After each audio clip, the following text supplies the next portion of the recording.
Baik, ya, baik. Kepada peserta PKPA dimohon untuk mengaktifkan fitur kamera terlebih dahulu karena acara akan segera dimulai. Baik. Sebelumnya, Assalamualaikum warahmatullahi wabarakatuh.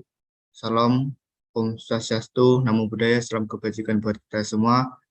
Selamat pagi semuanya, selamat pagi Bapak Gasnam Anan, selaku pemateri pada hari ini. Izinkan saya memperkenalkan diri, saya Nizal Armadani sebagai moderator PKPA pada sesi ini. Kemudian pada materi kali ini akan dipaparkan oleh Bapak Dr. Gasam Anan Esa MKN dengan materi hukum acara perdata. Untuk itu sebelum pada materi, saya akan membacakan terlebih dahulu kurikulum vitae dari Bapak Dr. Gasnam Anan Esa MKN.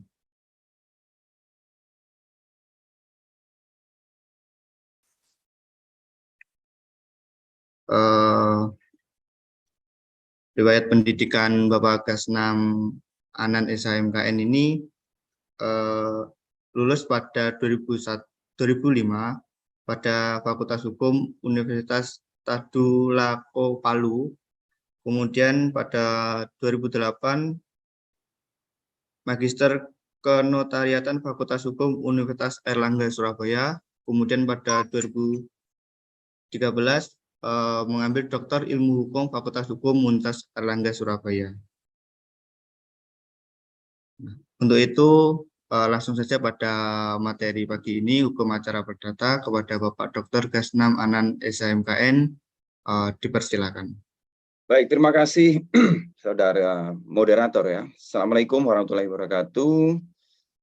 Selamat pagi, terima kasih. Pertama saya sampaikan kepada tim Pradi dan FH Wijaya Kusuma ya, untuk sekian kali saya dipercayakan mengisi PKPA di Pradi Wijaya Kusuma. Baik, Bapak Ibu sekalian, mungkin sesi materi saya terbagi dari dua sesi. Mohon maaf biar saya yang share screen ya, biar lebih fleksibel. Baik, Bapak. Baik, sesi saya kan dua kali, jadi mungkin untuk sesi pertama kita sampai nanti pukul 11.30 ya.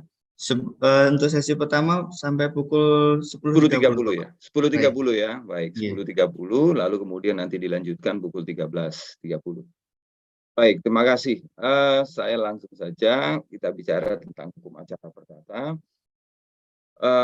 Mungkin semua tentu sudah paham karena semua latar belakang sarjana hukum tentunya untuk mengikuti PKPA ini. Nanti mungkin saya agak skip ya karena mungkin banyak yang sekedar pengulangan atau refresh, dan tentu saja mata kuliah hukum acara perdata itu sudah menjadi kurikulum wajib ya, sehingga pasti semua di sini latar belakang sarjana hukum pasti sudah paham lah tentang bagaimana beracara perdata.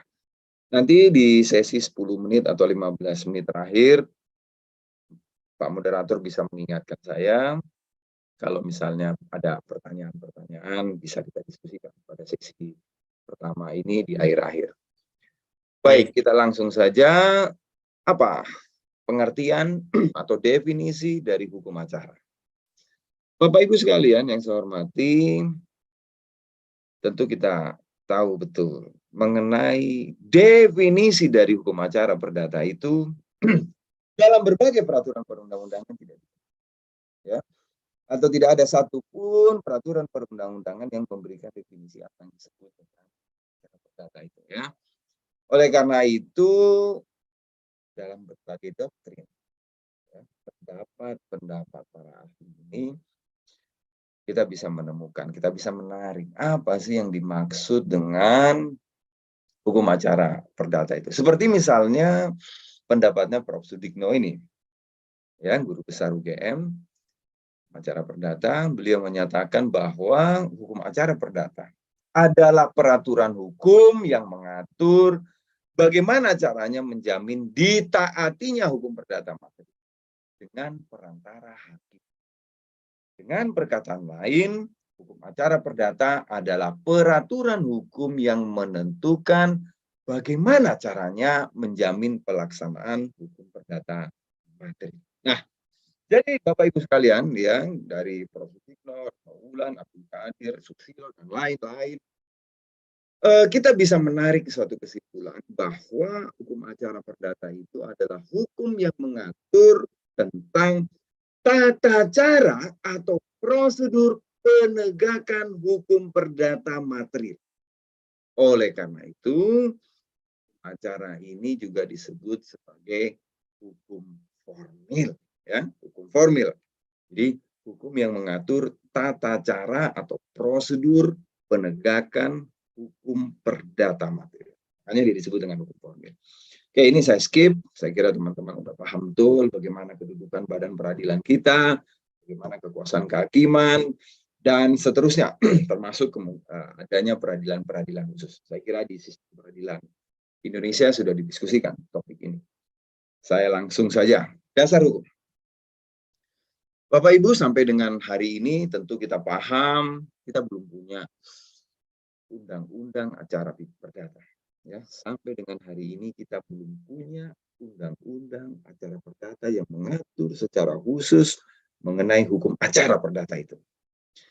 Ini sudah sekian tahun ya, tapi tahun ini sudah menduduki peringkat 17 atau 18 masuk Legnas prioritas, ya, program legislasi nasional prioritas. Katanya sih tahun ini bakal disahkan, tapi nggak tahu ya. Kalau ada dinamika politis bisa tertunda-tunda itu. Saya juga beberapa kali juga ikut serta dalam pembahasan RUU acara perdata itu melalui Asosiasi Dosen Pengajar Hukum Acara Perdata. Karena kita belum punya undang-undang, oleh karena itu ketentuan-ketentuan peninggalan Belanda di dalam undang-undang, Perma, Sema itu kita berlakukan untuk hukum acara. Tentu yang pertama kita lihat dasar hukum atau dasar penerapan acara itu kita lihat Herzien Indonesisch Reglement atau HIR. Indonesia ini sebenarnya tidak begitu tepat, ya. Lebih tepat itu disebut dengan inland, ya, inlander, ya.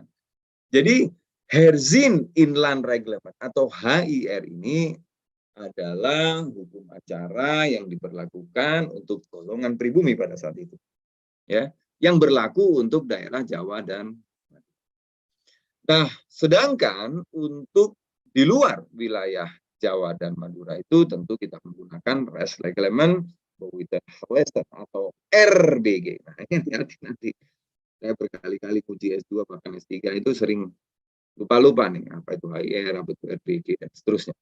Nah, termasuk Bapak Ibu yang ketiga, kita juga menggunakan Reglement of the Burgerlijk Rechtsvordering atau RV. RV ini sebenarnya diberlakukan untuk golongan Eropa pada saat itu. Namun karena di dalam HIR dan RBG itu tidak mengatur secara khusus, maka ketentuan-ketentuan ya, itulah hebatnya orang Indonesia. Ya. Tak ada rotan akan menjadi, ya, semua kita pakai. Ya, sekian puluh tahun kita masih pakai. Ya. Sekian ratus tahun ya, mohon maaf, 1848 ya. Kemudian yang keempat, kita juga menggunakan ini loh, buku 4 BW, ya, Burgerlijk Wetboek, buku 4 tentang pembuktian dan daruarsa. Nah, begitu juga nanti Bapak Ibu lihat sendiri, misalnya Undang-Undang 20 tahun 47 tentang peraturan peradilan ulangan untuk daerah Jawa dan Madura, yang kemudian dalam penerapannya dipergunakan untuk seluruh Republik Indonesia. Undang-Undang Peradilan Umum, Undang-Undang Mahkamah Agung, Undang-Undang Kekuasaan Kehakiman, itu juga mengatur hukum acara, Bapak Ibu. Termasuk di dalam peraturan Mahkamah Agung dan surat edaran Mahkamah Agung. Misal terkait mediasi, e-court, terkait small claim court, terkait class action. Itu diatur dalam level peraturan Mahkamah Agung gitu.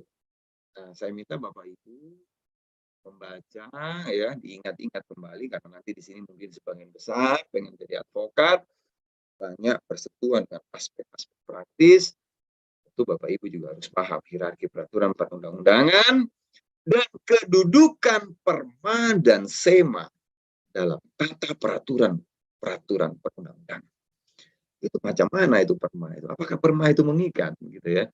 Apakah sema itu mengikat dan seterusnya. Teman-teman lihat nanti. Nanti kita diskusi. Begitu juga Bapak Ibu, beberapa jurisprudensi bahkan doktrin yang merupakan sumber-sumber hukum itu juga merupakan sumber hukum acara.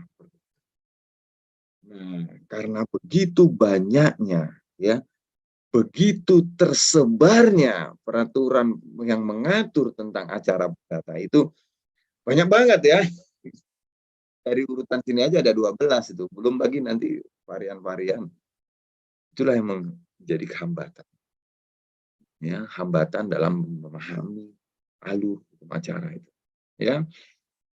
Tetapi tentu Bapak Ibu di sini yang akan menjadi praktisi ya tentu harus paham ya segala peraturan perundang-undangan terkait aspek penerapan itu. Ya. Oke, lalu kita beranjak ke prinsip-prinsip atau asas-asas dalam hukum acara perdata.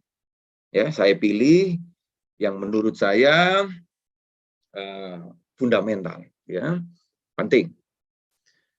Yang pertama, prinsip ya, prinsip atau dasar sama dengan asas, sederhana, cepat, dan biaya ringan. Ini secara norma diatur dalam Undang-Undang Kekuasaan Kehakiman pasal 4 ayat 2. Sederhana, cepat, dan biaya ringan. Jadi dalam proses beracara itu harus sederhana, ya, tidak rumit ya. Tidak rumit, cepat, ya, tidak lama, ya. Biayanya murah, ringan. Tetapi kita tahu dalam praktik, ya, meskipun Mahkamah Agung terus berbenah untuk memperbaiki proses penanganan perkara, termasuk waktu penyelesaian perkaranya, ya, di pengadilan negeri dibatasi paling lama 6 bulan, kalau lebih dari itu ada kewajiban untuk melaporkan kepada pengadilan tinggi, begitu juga penyelesaian pengadilan tinggi paling lama 3 bulan, begitu juga di Mahkamah Agung, bahkan di tingkat PK ya. Ada upaya-upaya untuk terus mempercepat proses penanganan perkara itu. Tetapi kita tahu ya masih banyak kekurangan di sana-sini karena berbagai keterbatasan. Sehingga dalam praktik seringkali sederhana, cepat, dan biaya ringan itu dipelintir. Bulat, ya, rumit, lama, mahal. Makanya banyak orang itu lebih memilih jalur pidana untuk mempidanakan seseorang sebagai sarana untuk nagih utang dibanding memilih dengan mengajukan gugatan. Carilah ini kira-kira ada penipuannya enggak? Ini kira-kira ada penggelapannya enggak? Kira-kira ada palsuan enggak? Karena mereka berpikir 1001 kali kalau mau mengajukan dan perdata itu karena lama, berupa lama banget Pak. Kalau saya harus gugat bla bla bla biaya Pak. Nah, itulah risiko prosedur hukum kita, ya. Makanya memang terus Mahkamah Agung untuk berbenah ya, meskipun di sana sini memang masih banyak kekurangan ya. Ease of Doing Business Index IODB kita tahun 2021 hasil penelitian ya, itu kita menempati peringkat 72 dunia. Salah satu penilaiannya adalah penegakan hukum kontrak dan penyelesaian. Ya. Indonesia itu masih dianggap oleh negara-negara dari hasil perbandingan dengan berbagai negara, prosedur penegakan hukum kita itu masih belum dalam posisi yang baik ya. Oleh karena itu Mahkamah Agung terus tentunya berbenah ya pemerintah kita. Tetapi Bapak Ibu, saya minta Bapak Ibu betul-betul paham ya, sederhana, cepat, dan biaya ringan. Karena ini merupakan prinsip yang fundamental.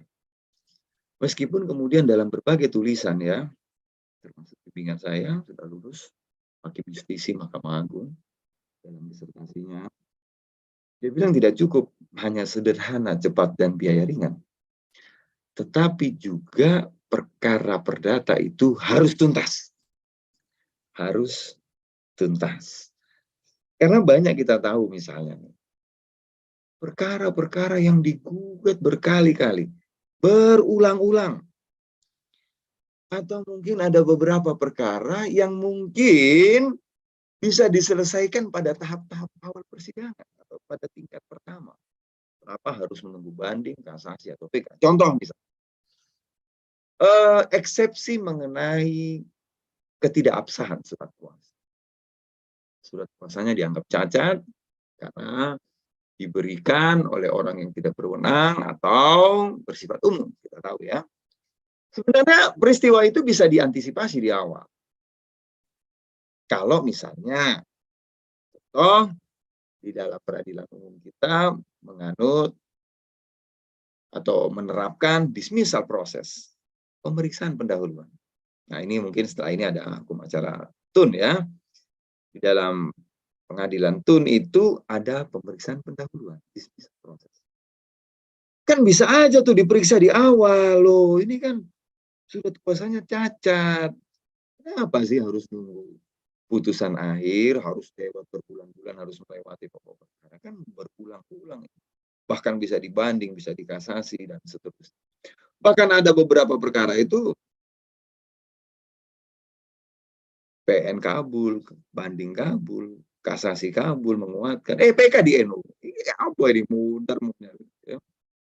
Termasuk juga pemikiran-pemikiran pembatasan upaya hukum banding. Jangan semua itu perkara bisa dibanding. Gak mari-mari kita itu. Makanya di dalam RUU acara itu mulai dibatasi. Teman-teman bisa lihatlah di Belanda itu. Gak semua perkara loh bisa dibanding. Ya, nagih 100 juta banding kasasi PK. Masya Allah. Berapa ini lamanya? Ya. Nah, teman-teman nanti saya harapkan sebagai advokat-advokat yang profesional pasti juga ikut serta bertanggung jawab dalam penegakan hukum kita, ya, memperbaiki hukum acara kita. Kemudian yang kedua, hakim bersifat menunggu, ya kita pahamlah, ya, hakim itu dia nggak mungkin datang ke masyarakat minta agar supaya masyarakat itu mengajukan gugatan, ya.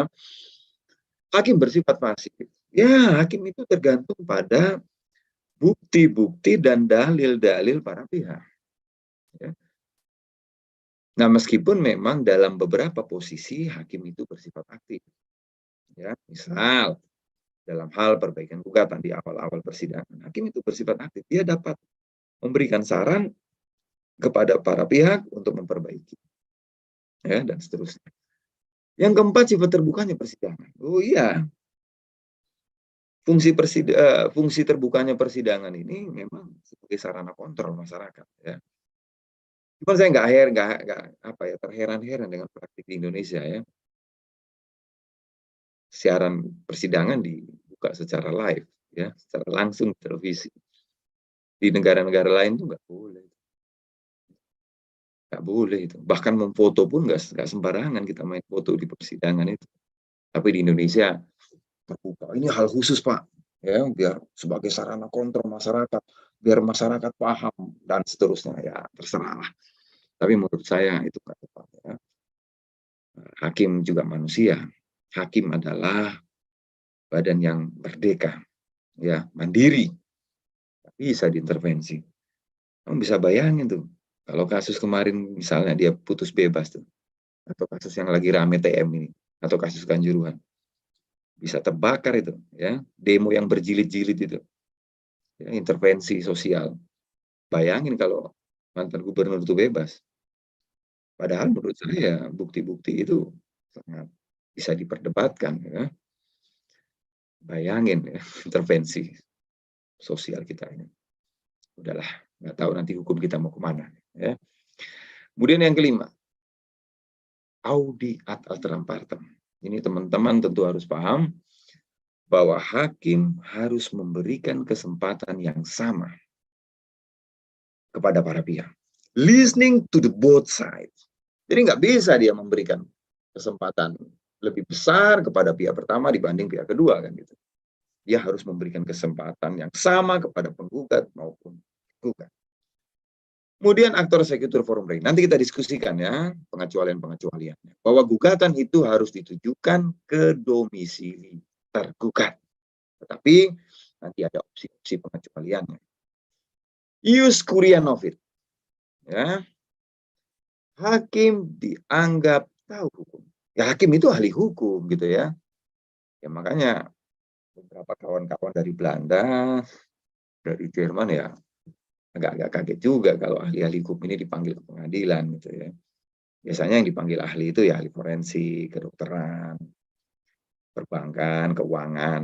Ini kok ahli hukum ya, diminta menjelaskan 1320. Ini kan tak tepat juga, ini kan hakim itu ahli hukum. Tapi kalau nggak dipanggil-panggil gitu ya nanti Pak Gansap nggak bisa jalan-jalan. Hakim dianggap tahu hukum. Hakim adalah ahli hukum. Hakim dilarang menolak, memeriksa dan mengadili perkara dengan dalih bahwa hukum tidak ada atau kurang. Hakim itu adalah penemu hukum. Makanya hakim juga harus menggali nilai-nilai yang hidup di masyarakat. Ya, ini teman-teman juga harus pahami prinsip-prinsip ini, asas. Ya. Berperkara dikenakan biaya. Oh, ini perdata ini, bicara duit ini. Ya. Berperkara itu dikenakan biaya. Saudara mau mengajukan upaya hukum, ya tentu akan ada biaya yang saudara keluarkan. Kecuali untuk orang-orang tertentu dapat dibunuh ya, untuk prodeo. Dan kemudian di dalam hukum acara perdata itu ada prinsip larangan ultra petitum partium atau ultra petita. Hakim dilarang untuk menjatuhkan putusan yang mengabulkan melebihi apa yang diminta, apa yang dituntut. Ya, ultra itu berlebih, petitum ya, tuntutan. Jadi hakim nggak boleh ya mengabulkan melebihi apa yang diminta. Diminta 100 miliar ya jangan kau kabulkan 120 miliar. Wah, ini untuk keadilan. Nggak bisa. Ini khas dalam acara perdata. Di dalam perkara lain nggak ada itu. Ya, seperti kasus kemarin, tuntutan seumur hidup, hukuman mati misalnya. Pidana boleh, ya sepanjang tidak lepas dari delik pidana yang diatur dalam undang-undang. Hukuman maksimal, hukuman mati ya sudah, boleh, ya sepanjang nggak lepas dari delik pidananya. Dalam perdata nggak boleh, kurang boleh, bahkan tidak mengabulkan karena tidak bisa membuktikan. Itu menolak juga. Ini teman-teman pahami ya, dalam beberapa praktik itu ada. Tetapi yang paling fenomenal, teman-teman sebagai bahan bacaan, ini sangat fenomenal, kasus Kedung Ombo. Itu saya sangat tertarik membaca tulisan-tulisan case lama itu di zaman Orde Baru. Atas rasa keadilan karena perkaranya bertahun-tahun, 9 tahun atau 8 tahun. Nilai pada tahun 92 dibandingkan dengan kondisi tahun 2001 sampai 2002 tentu nilainya berbeda. Dolar pada saat itu 1.500 atau 2.000, tiba-tiba tahun 2021 itu dolar di atas 10.000, harga emas berkali-kali lipat. Perkara diajukan tahun 91 atau 92. Hakim kemudian mengabulkan menyesuaikan dengan nilai pada saat putusan itu dijatuhkan. Tetapi kemudian putusan itu dijatuhkan, dibatalkan oleh PK karena dianggap ultra petita. Apakah hakim dapat mengabulkan berdasarkan prinsip keadilan untuk mengabulkan melebihi apa yang diminta? Nah, ini teman-teman pertanyaan-pertanyaan filosofis yang teman-teman perlu jawab, renungkan. Kita langsung pindah masuk ke kompetensi. Ini beberapa hal yang menurut saya fundamental. Karena banyak tuh lawyer-lawyer yang nggak paham kompetensi. Hati-hati. Ya. Nanti klienmu udah keluar duit sana sini, waduh ternyata di NO Pak kompetensinya keliru, mati. Jadi kalau kita dengarkan istilah kompetensi, ya, berarti bicara tentang wewenang untuk mengadili. Ya. Kompetensi pengadilan merupakan wewenang pengadilan mengadili perkara tertentu sesuai dengan yang diatur dalam hukum acara. Nah, teman-teman nanti itu langsung baca sendiri, udah pahami. Ada kompetensi absolut dan ada kompetensi relatif. Ya. Nah, kalau kita bicara tentang kompetensi absolut, maka ini beranjak berkaitan dengan kompetensi badan peradilan yang mana. Kompetensi badan peradilan yang mana? sesuai yang diatur dalam undang-undang, Bapak Ibu. Ya. Jadi kalau kita ini bicara beranjak dari pertanyaan, pengadilan yang mana? Apakah ini domain pengadilan umum, pengadilan agama, tun, arbitrase, dan lain sebagainya? Saudara harus paham tuh. Ya, seringkali nanti ada perkara-perkara itu yang saling beririsan. Ada ini bicara tentang sengketa sertifikat misalnya atas. Oh, ada tuh yang bawa-bawa ke pengadilan umum. Sampai di mana sih nilai tentang sertifikat ini? Begitu juga misalnya dengan pengadilan agama, sengketa waris. Nah, ini sering-sering nanti beririsan. Nah, oleh karena itu, Bapak Ibu sekalian, teman-teman semua harus paham kompetensi masing-masing badan peradilan. Lalu kemudian kalau kita bicara tentang kompetensi relatif, nah ini beranjak dari pertanyaan pengadilan negeri wilayah yang mana. Jadi setelah kita bisa menentukan bahwa ini adalah domain pengadilan umum, pengadilan negeri Surabaya. Lalu pertanyaan selanjutnya, pengadilan negeri yang mana? Ya kan? Nah, untuk itu tentu kita lihat penentuan kewenangan relatif berdasarkan pasal 1. Nah, inilah domain saudara, nanti perhatikan. 118 ayat 1. Actor sequitur forum rei. Ini prinsip yang fundamental. Kalau gugatan itu harus ditujukan ke domisilinya tergugat. Ya. Ya, saudara harus mengajukan ke domisili tergugat. Kalau tergugatnya ada di Jakarta, ya harus saudara gugat di Jakarta sana. Ya, Jakarta mana? Ada 5 tuh PN-nya itu. Ada 5 wilayah PN-nya itu. PN yang mana? Ya, saudara harus paham. Nah, kalau ternyata tergugatnya lebih dari satu atau beberapa orang tergugat, maka ada opsi, ada pilihan. Aktor sequitur forum rei dengan hak opsi. Satu tergugat di Surabaya, satu di Malang, satu di Jakarta, satu di Bali. Kemana gugatan diajukan? Kalau saya ke Bali, supaya bisa jalan-jalan, ya kan? Malam habis sidang bisa main ke mana itu Pak Moderator? Atlas. Nah, lumayan kan? Bisa ada opsi main-main. Rasa, Pak. Ya. Nah, jadi teman-teman, kalau tergugatnya lebih dari satu ada opsi. Terserah pertimbangan saudara di mana baiknya. Ya.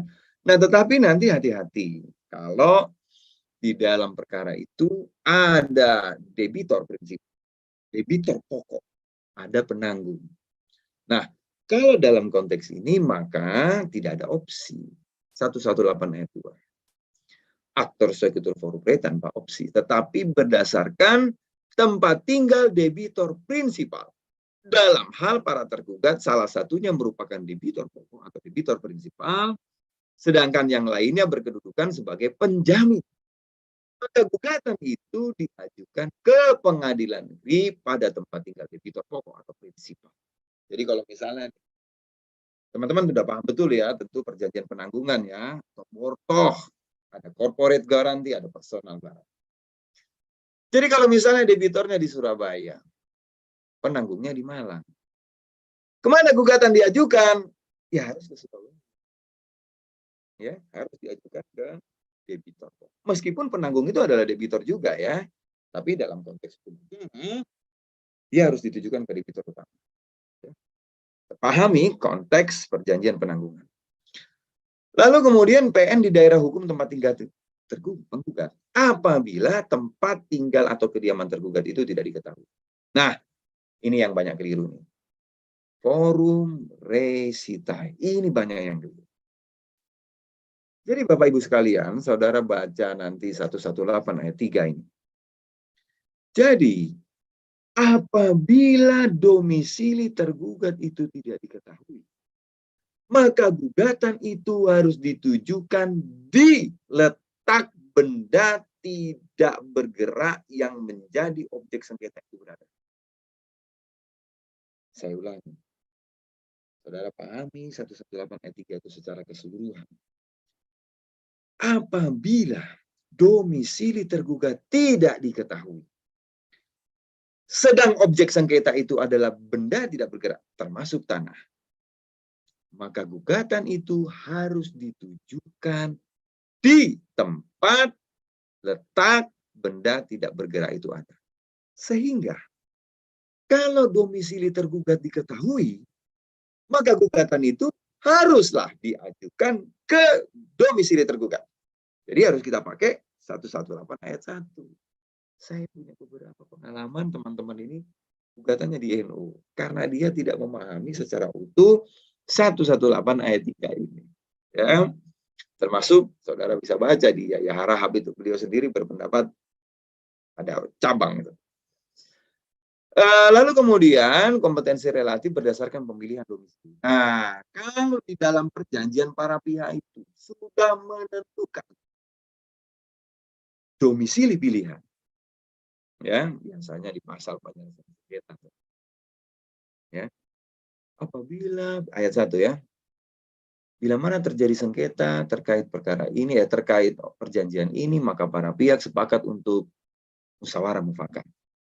Ayat 2, apabila musyawarah mufakat tidak dapat tercapai, maka para pihak sepakat untuk memilih domisili yang tidak berubah atau tetap di Kepanitraan Pengadilan Negeri Surabaya.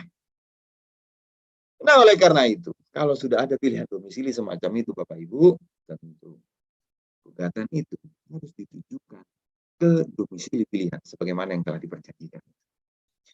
Kemudian yang ketujuh, negara atau pemerintah dapat digugat pada setiap pengadilan negeri. Dalam hal pemerintah Indonesia bertindak sebagai penggugat atau tergugat mewakili negara, gugatan dapat diajukan ke pengadilan negeri di mana departemen atau kementerian yang bersangkutan itu ada. Ya, nah ini teman-teman nanti pahami ya, ini belajar sendiri, latihan sendiri ya, dibaca-baca kembali. Ya tentu saat magang, ini kan wajib magang ya, itu semakin membekali pemahaman Bapak Ibu sekalian.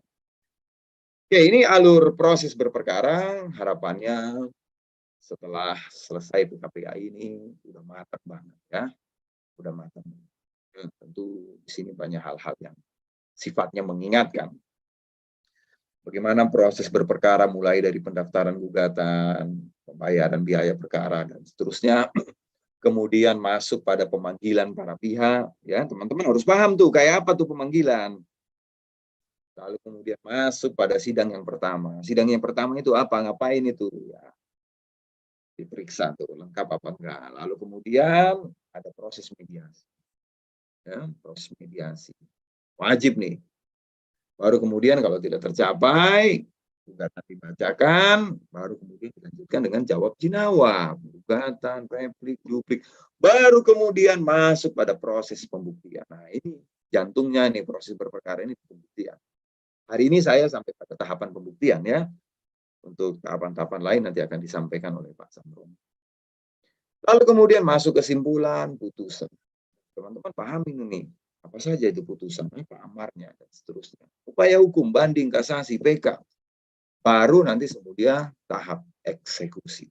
Bila mana tergugat tidak melaksanakan putusan secara sukarela. Ya, jadi saya kira kurang lebih 4 jam nanti tahapan-tahapan ini nanti yang kita diskusikan sampai dengan tahapan pembuktian. Selanjutnya nanti akan disampaikan oleh Pak Sambo. Nah, Bapak Ibu sekalian, kalau kita bicara perkara perdata di pengadilan negeri dapat dibedakan menjadi 2 macam. Ada permohonan, ada gugatan. Ya, teman-teman pahami betul nanti keliru-keliru meneh. Jadi kalau kita bicara tentang permohonan sifatnya volunteer, sepihak, perkara yang diajukan secara sepihak oleh pemohon tanpa ada perselisihan hak. Jadi kalau dia permohonan itu tanpa ada perselisihan hak. Saya banyak temukan kalau teman-teman yang tertarik nanti menulis ya. Beberapa itu ada sengketa tapi kok produknya dengan permohonan. Termohon ini nggak tahu menahu nih. Tiba-tiba menyatakan dia sebagai pemilik loh. Dalam bentuk permohonan. Menyatakan suatu akta itu sah dalam bentuk permohonan. Saya temukan saudara. Tapi kemudian penetapan itu dibatalkan. Nggak boleh itu. Jadi permohonan itu tidak mengandung perselisihan hak. Produknya berupa penetapan. permohonan ganti nama, perwalian, pengangkatan anak, pengesahan anak, permohonan RUPS. Kalau di pengadilan agama itu kan poligami, ya, itu permohonan. Tapi si istri harus ditarik termohon. Ya. Nah, ada gugatan. Gugatan ini ya tentu di dalamnya didasarkan pada perselisihan atau sengketa hak. Minimal ada dua pihak, ada penggugat, ada gugat. Produknya putusan. Nah, apa itu putusan? Putusan itu adalah putusan yang dijatuhkan oleh hakim untuk menyelesaikan sengketa di antara para pihak. Jadi apa rasionya, apa filosofinya putusan ini? Ya dengan putusan ini menyelesaikan sengketa di antara para pihak. Sengketa hak, ini miliknya siapa nih? Ini siapa yang berhak? Berapa ganti nilai kerugian dan seterusnya. Itulah filosofi putusan. Gugatan PMH, wan prestasi, ya, pengosongan, gugatan cerai, dan lain sebagainya. Ya, tentu teman-teman harus paham. Nah, teman-teman nanti pahami nih kompetensi pengadilan negeri, ya. Yang di dalamnya itu ada nanti pengadilan-pengadilan khusus, ada pengadilan niaga, ada pengadilan hubungan industrial. Teman-teman harus paham nanti. Nah, tadi ada permohonan. Nah, ada gugatan atau contentious. Nah, ini teman-teman nanti pahami, ada macam-macam nanti. Ada gugatan biasa, ada gugatan sederhana atau small claim court, nanti kita diskusikan, kita singgung. Ada gugatan perwakilan kelompok atau class action. Ada gugatan untuk kepentingan umum atau citizen lawsuit. Ya, citizen lawsuit. Itu belum ada peraturan perundang-undangan yang secara khusus mengatur tentang citizen lawsuit, gugatan untuk kepentingan umum, ya.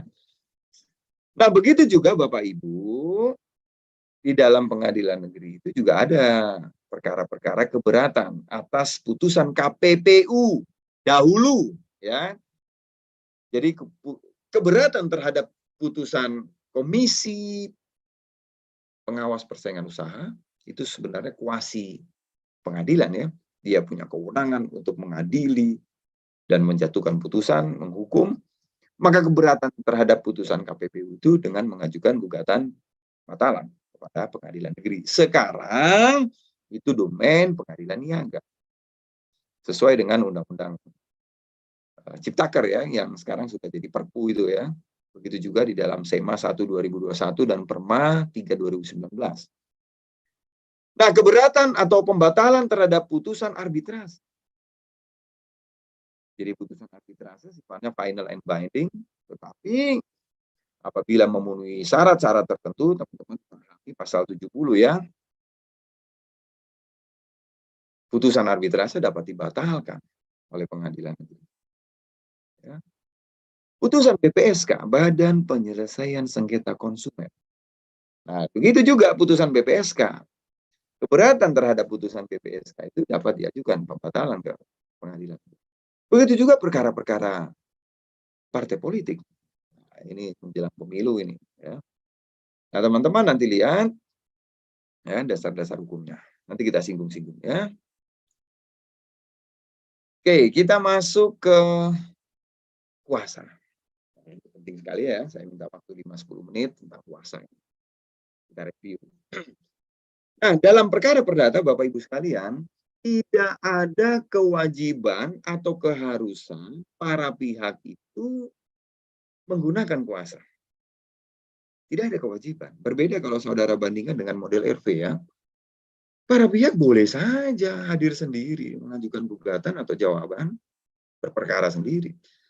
Namun, apabila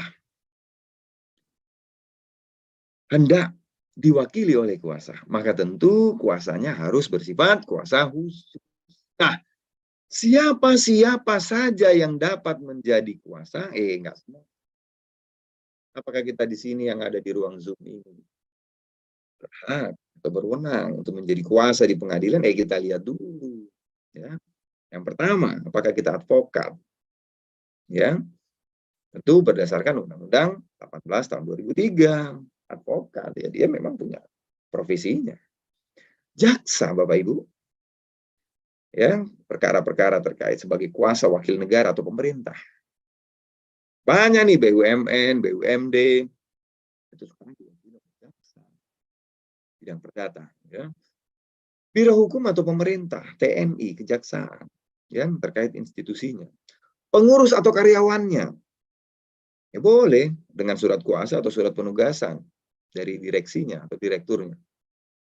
Begitu juga Bapak Ibu mereka yang mendapat kuasa insidentil yang ditetapkan oleh ketua pengadilan, misal lembaga bantuan hukum, adanya hubungan keluarga, biro hukum dan sebagainya. Itu boleh menjadi kuasa di pengadilan. Kuasa insidentil dengan alasan hubungan keluarga, saudara atau semenda dapat diterima sampai dengan derajat ketiga yang dibuktikan dengan surat keterangan kepala kelurahan atau kepala desa. Nah, tentu juga kita paham dalam perkara-perkara tertentu itu nggak perlu surat kuasa, tetapi dia secara ex officio memang punya kewenangan untuk mewakili orang lain. Misal wali ya, bukan wali grup band, wali.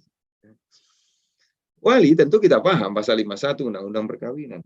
Mereka yang belum berusia 17 tahun, 18 tahun, belum pernah kawin, tidak dibawa kekuasaan orang tua, itu dibawa kekuasaannya wali. Jadi wali secara kewenangan yang diberikan oleh undang-undang memang berwakili anak yang belum dewasa, kurator atau pengampu terhadap orang-orang yang tidak dewasa, yang tidak waras, taruh di bawah pengampuan.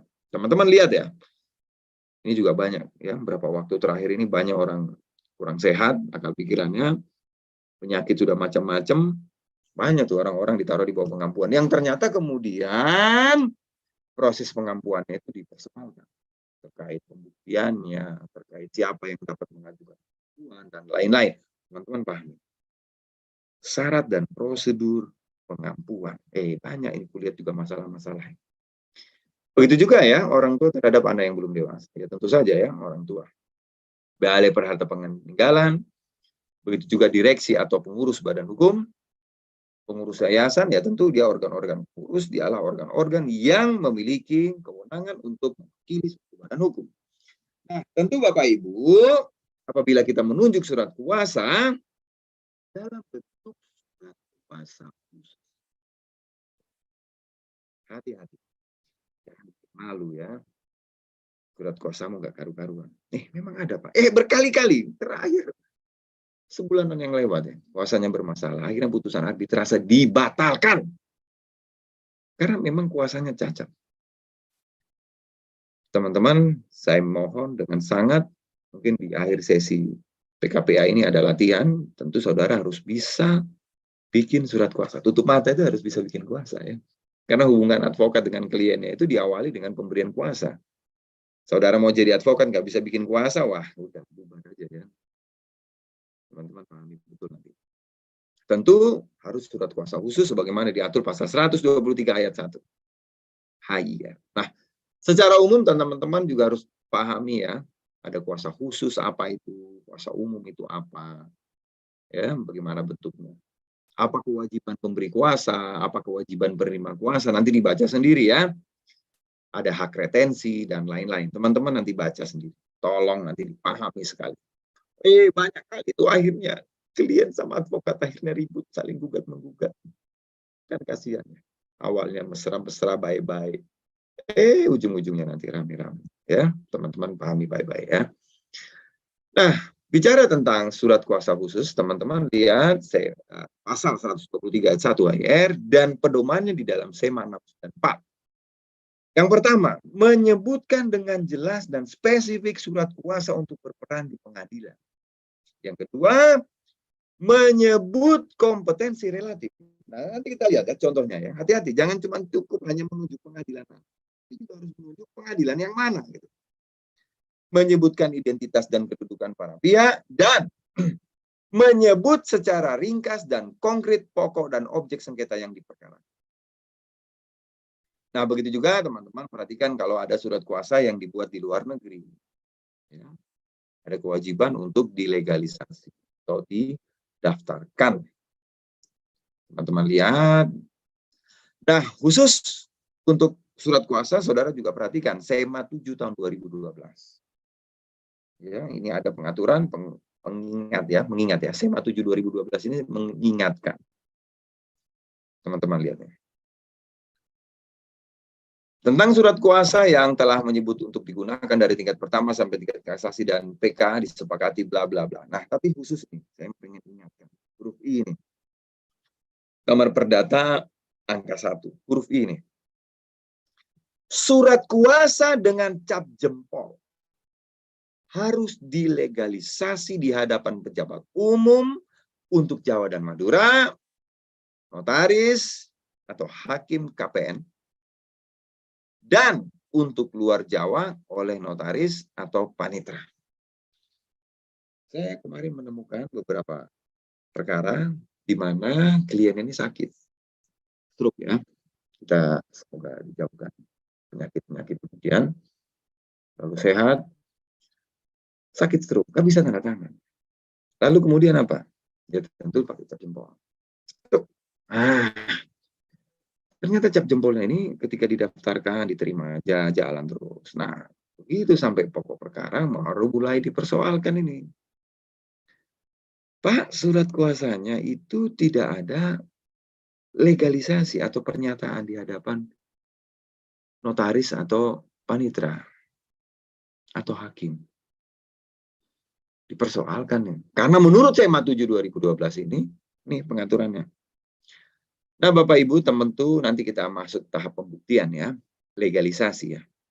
Jadi sebenarnya legalisasi itu proses penandatanganan yang dilakukan di hadapan pejabat umum yang berwenang.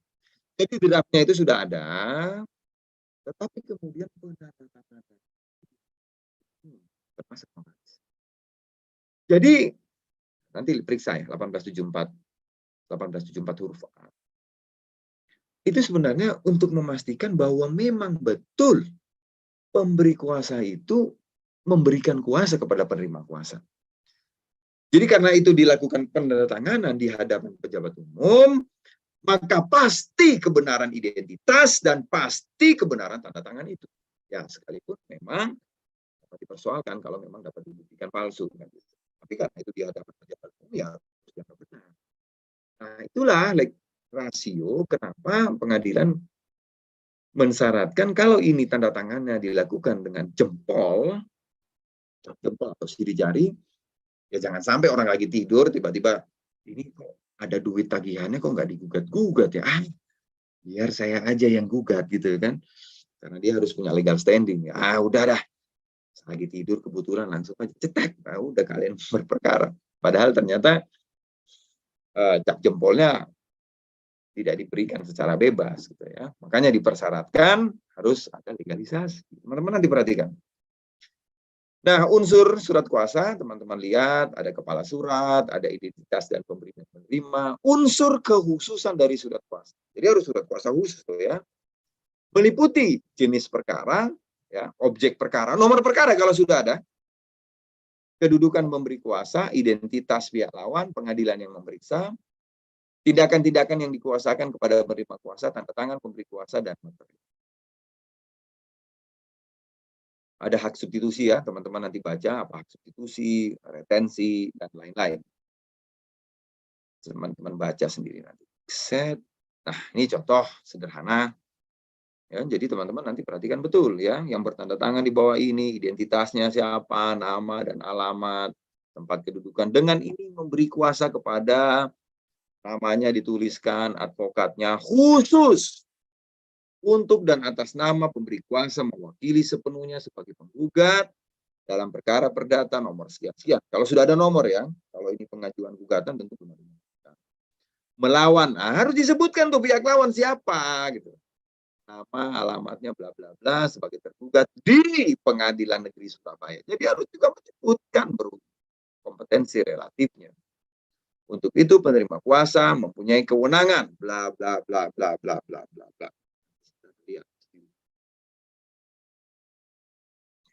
Singkatnya penerima kuasa bla bla bla diberikan dengan hak substitusi, tanda tangan ya, pemberi dan penerima kuasa. Materi 10.000. Nah, begitu juga nanti teman-teman perhatikan kalau bikin kuasa substitusi. Jadi sudah ada kuasa, kemudian kuasa ini disubstitusikan, dialihkan kepada yang lain. Nanti dibaca, di bahan saya sudah ada semua. Oke, kita langsung pindah ke surat gugatan. Yang lebih ya. Surat gugatan. Nah, teman-teman, Bapak Ibu sekalian, perhatikan. Bahwa gugatan itu harus diajukan dengan surat permintaan yang ditandatangani oleh penggugat atau wakil. Dalam praktik disebut surat gugatan. Karena harus diajukan surat gugatan, maka bagi mereka yang buta huruf, tidak bisa menulis, baca tulis, tetap dapat mengajukan gugatan secara lisan kepada Ketua PN yang berwenang mengadili dan mohon agar dibuatkan surat gugatan. Jadi intinya adalah surat gugatan harus diajukan secara tertulis. Namanya aja surat. Berarti kan harus tertulis. Nah, perhatikan ya. Bagi teman-teman yang tidak bisa baca tulis atau tidak mampu misalnya, setiap pengadilan itu ada lembaga pos bantuan hukum, ya bisa minta bantuan konsultasi dan sebagainya. Oke, nah ini surat kuasa nanti teman-teman. Nah ini perhatikan, tentu nanti saat PKP ujian UPA ya, ujian pengangkatan advokat itu pasti nanti ada kuasa, ada bikin gugatan tuh. Hati-hati nanti keliru ya, bikin gugatan. Banyak itu gugatan nggak jelas. Yang pertama, ditujukan ke Ketua Pengadilan Negeri yang berwenang. Jadi teman-teman, di dalam surat gugatan itu harus disebutkan kepada yang terhormat atau yang mulia Ketua Pengadilan Negeri. Tidak cukup hanya di situ, juga harus menyebutkan kompetensi relatifnya. Memuat tanggal gugatan diajukan. Perhatikan tanggal surat kuasa dan tanggal daftar. Beberapa kali kuliah tuh. Mungkin kelupaan, kopas. Ternyata surat gugatan lahir lebih dahulu, baru surat kuasa. Ini mana ini? Pastikan lo ya, surat kuasamu itu lahir lebih dahulu, baru tentu gugatannya. Ya, kalau gugatan ini dibuat oleh kuasa tentunya. Ya. Memuat identitas para pihak atau kuasanya, nama, pekerjaan, alamat, dan kalau perlu jabatan kedudukan penggugat dan tergugat. Nah, ini yang paling penting. Uraian posita atau fundamentum petendi. Dasar gugatan. Alasan. Mengapa gugatan itu diajukan. Namanya fundamental, fundamentum, dasar. Perhatikan baik-baik ini. Disusun secara kronologis. Kronologis, jadi gugatanmu itu uraian positanya harus sistematis, bro. Ya nggak perlu panjang, sistematis, poin-poin inti-inti. Tapi harus sistematis ya, jangan lompat sana sini, nggak jelas baca ini gugatan. Macam mana duduk perkaranya itu? Uraian secara kronologis bernilai yuridis. Jadi kalau ada pasal-pasal yang dilanggar, aturan-aturan hukum yang dilanggar, sebutkan di situ. Sesuai dengan aturan apa, pengetentuan yang mana. Kalau ini gugatan prestasi, ya kalian sitir-sitir juga lah aturan-aturannya. Latar belakang diajukan gugatan sebagai landasan apa yang dimohonkan dalam petitum. Yang menguraikan dasar hukum dan fakta peristiwa yang saling berhubungan. Jadi, gugatan yang ideal itu memang dengan membaca positanya, kita bisa paham duduk perkaranya. Ya. Hati-hati saudara, ya menyusun posita ini. Jangan sampai nanti positamu ini tidak berkesesuaian dengan petitum. Atau tidak mendukung petitum. Ini macam mana ini? Tergugat dua ini posisinya seperti apa dalam gugatan ini? Nggak dijelasin. Kok ada pihak lain juga yang di dalam di sini disebut-sebut tapi nggak ikut digugat. Ini siapa ya? Nah, oleh karena itu, antara posita dengan petitummu itu harus jelas. Kalau memang ini gugatan manifestasi, ya jelaskan di dalam positanya ya gugatan manifestasi, pelanggaran kontrak. Jangan sampai ini uraian-uraian wan prestasi, tapi kok PMH gitu. Hati-hati nanti, bingung. Atau mencampur adukan antara PMH dengan petitum. Pilih sikap. Ini adalah PMA atau prestasi. Jangan sampai nanti orang nggak paham. Hakim bacanya nih bingung nggak? Kita tahu lah hakim banyak kerjaannya, apalagi kelas 1 A khusus ini. 1A khusus ini perkaranya nggak karu-karuan, teman-teman yang mungkin sudah punya pengalaman. Lihat sendiri tuh. Hakim nanti, aduh ini susah kali perkaranya ini. Mana orangnya bulat, nggak jelas. Di NO aja lah. Tanya kayak gitu. Aduh susah kali ini. Udahlah. Di NO aja. Hati-hati saudara ya. Nah, baru nanti petitum ya. Memohon apa yang dimohonkan penggugat agar dikabulkan oleh pengadilan. Petitum harus disertai alasan yang cukup dalam posita, meliputi petitum primer atau utama secara fakultatif dapat disertai dengan petitum sekunder yang biasanya menyebutkan ex aequo et bono. Bila mana pengadilan berpendapat lain, mohon putusan yang seadil-adil. Nah, teman-teman saya minta catat baik-baik. Kedudukan ex aequo et bono atau petitum sekunder ini. Ya, apakah hakim bebas untuk memutus di luar petitum primer? Apakah hakim boleh menjatuhkan hal-hal yang di luar yang diminta di dalam petitum primer berdasarkan ex aequo et bono ini? Ya, ingat saudara, teman-teman, dalam format gugatan itu nggak ada peraturan perundang-undangan yang mengatur loh ya. Ini kebiasaan dalam praktik ya. Jadi teman-teman harus paham betul nanti. Cari contoh-contoh yang bagus, kemudian saudara pelajari ya, sesuaikan dengan passion saudara, gaya saudara. Kemudian tanda tangan penggugat atau kuasa didaftarkan di kepanitiaan PN yang berwenang dengan membayar uang muka perkara. Ya, surat gugatan sebaiknya diketik. Nggak pakai materai loh ya.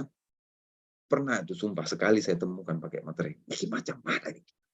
Lawyer apa ini? Kreatif ya nggak apa-apa. Senang kali Sri Mulyani bayar materai ya. Padahal kan ini bukan alat bukti ya. Perlu pakai materai. Surat gugatan dibuat dalam beberapa rangkap. 1 asli untuk PN, 1 arsip ya, dan sekian banyak untuk masing-masing tergugat. Jadi kalau tergugatnya ada 10 orang ya, saudara harus siapkan 10 salinan untuk tergugat. Nah, ini contoh-contoh sederhana nanti saudara lihat sendiri ya. Selanjutnya kemudian dicatat, diregister ya. Setelah gugatan didaftarkan, beri nomor, bla bla bla. Kemudian ketua pengadilan akan menetapkan majelis hakim, paniteranya, panitera pengganti. Kemudian nanti dilimpahkan ke majelis hakim. Setelah itu kemudian majelis hakim mempelajari, kemudian menetapkan jadwal sidang. Lalu majelis hakim memerintahkan jurusita pengganti untuk memanggil secara resmi tertulis, ya tertulis ya, bukan lewat WA ya, kepada pihak-pihak yang berperkara agar hadir dalam sidang pertama yang telah dilakukan. Oke. Nah, jadi Bapak Ibu tadi sudah kita lewati surat kuasa, surat gugatan. Nah, lalu kemudian kita masuk acara, hukum acara ya. Nanti ada pertanyaan di sesi-sesi 15 menit terakhir ya. Nah, teman-teman, Bapak Ibu sekalian, orang pihak yang berperkara itu bisa orang atau beberapa orang, bisa antar badan hukum, orang dengan badan hukum, bisa ada gugatan kelompok, ya, gugatan kelompok, karena gugatan ini diajukan oleh banyak kali orang, maka tidak efektif dengan acara biasa, maka menggunakan prosedur khusus, ya, gugatan kelompok. Ada pula gugatan warga negara atau citizen lawsuit, aksio popularis, seperti perkara lingkungan, perkara-perkara konsumen, itu menggunakan citizen lawsuit. Ada beberapa yang menggunakan citizen lawsuit. Nah, teman-teman, Bapak Ibu, lihat nanti prosedur pemanggilan. Prosedur pemanggilan. Secara resmi atau tertulis dengan relas panggilan sidang, khusus kepada tergugat dilampiri salinan surat gugatan. Pemanggilan itu dijalankan oleh jurusita pengganti. Relas panggilan sidang disampaikan secara langsung kepada pihak perkara atau melalui kuasanya. Memenuhi tenggang waktu yang cukup antara saat penyampaian sidang relas dengan jadwal sidang. Minimal paling lambat 3 hari kerja. Pasal 122 ya. Nah, teman-teman harus, kalau ada sidangnya tinggal 2 hari atau sehari kerja, ya ini berarti pemanggilannya tidak sah. Ya, pemanggilannya tidak sah. Khusus untuk daerah-daerah yang sulit sarana transportasi karena kondisi geografisnya, maka majelis hakim dapat menambah interval waktu tersebut. Oh iyalah, kalau ini domisilinya jauh, di luar wilayah, misalnya di Sumatera, di Jakarta, itu bisa seminggu. Gitu, ya, jangka waktu. Nah, Bapak Ibu, teman-teman nanti lihat. Nanti kita bicara khusus ini tentang putusan first take. Ya, 10-15 menit ke depan kita ngomong tentang gugatan acara istimewa dan gugatan khusus. Nah, teman-teman, Bapak Ibu, ada putusan first take. Ya, kalau ternyata sudah ada panggilan 2 kali, bahkan saya lihat juga ada hakim yang masih kasih kesempatan 3 kali. Ya, kewenangan hakim.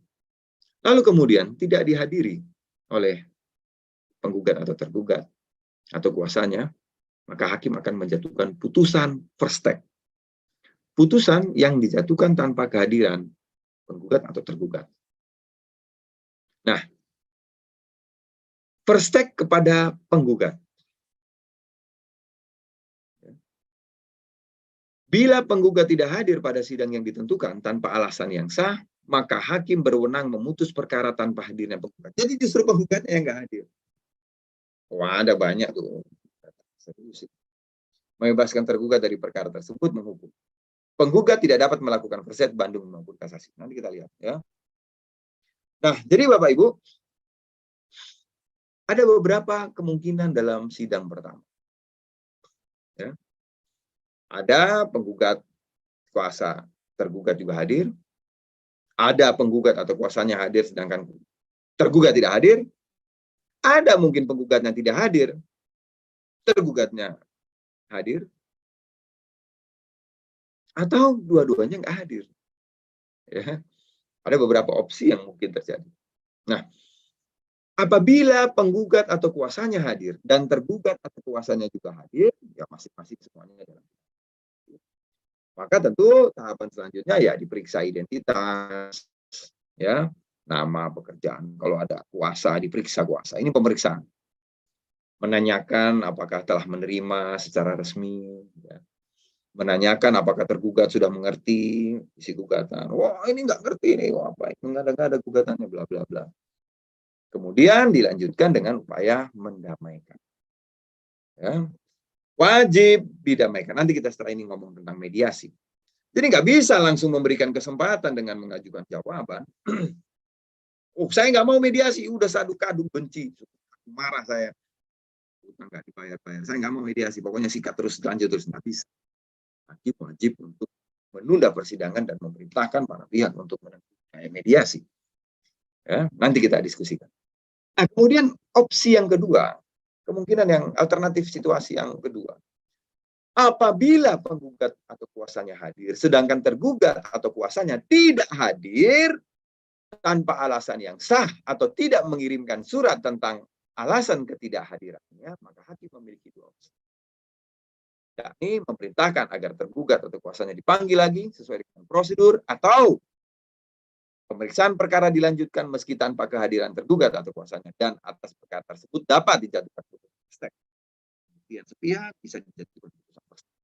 Pasal 125A ayat 1 HIR Junto 78 RV. Ya, tapi lazimnya dipanggil lagi. Ya.